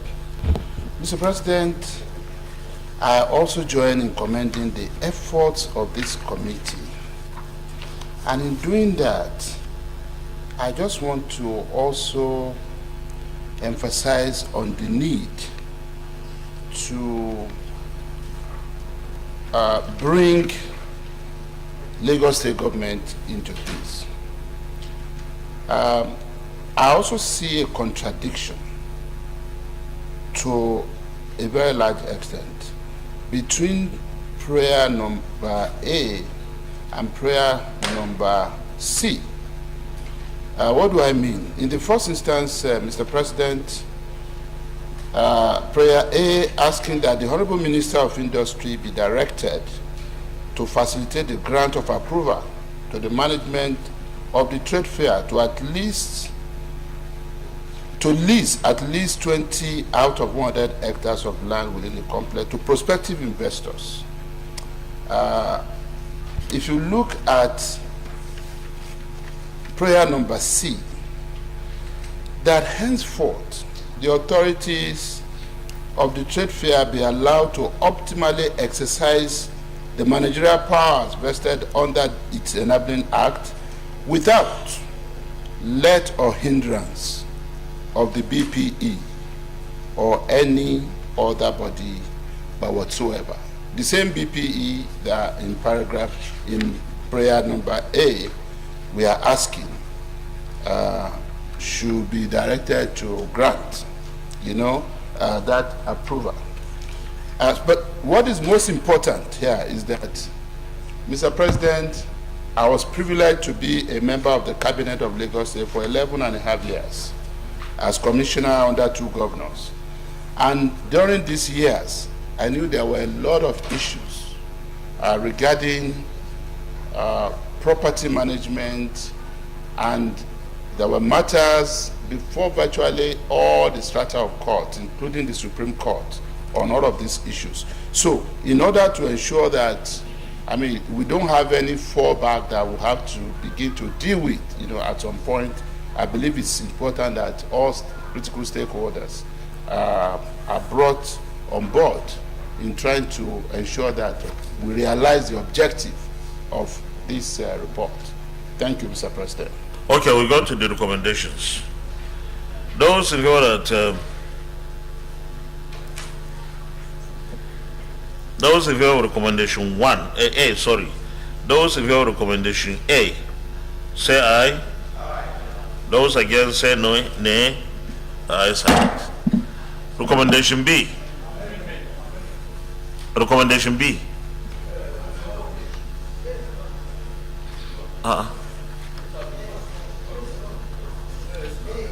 We are in B.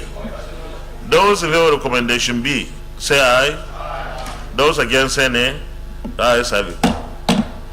Recommendation C. Those in favor of recommendation C, say aye. Those against say nay. The ayes have it. Thank you very much. Additional recommendation. Okay. Thank you very much, Mr. President. The additional recommendation will be that in all of the adopted recommendations, this should be done in concert with Lagos State government for orderliness. Chairman, please. Mr. President, sir, it is obvious that they have to seek approval from the Lagos Urban and Regional Planning. So I don't think it have to be part of the recommendation. It's obvious we can't go and start making any structure without getting approval. Well, my understanding is this is a federal asset in Lagos State. Naturally, the ministry or whoever it is representing the federal government cannot do without some interaction with Lagos State government. And I think this is not something that we have to recommend. In fact, if the ministry chooses not to involve the Lagos State government, there will be some consequences because they will run foul of the law. So I don't know whether we have to put that, because that will be overdoing it. Yes. Is there any other additional prayer? All right. Distinguished colleague.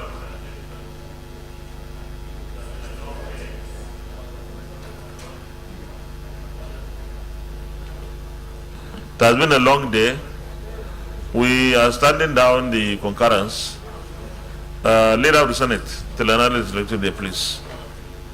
Standing down to concurrence, because we still have something. Okay, Mr. President, distinguished colleagues, I move that all the remaining items in the order paper be stood down to another legislative day. Minority Leader.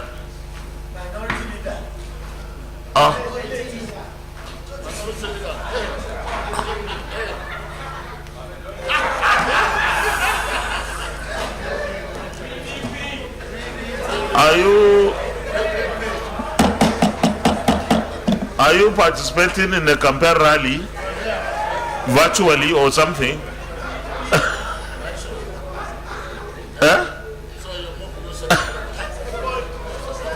Thank you, Mr. President, and my distinguished colleagues. I second the motion heavily moved by the leader. I so second. Thank you very much, Minority Leader.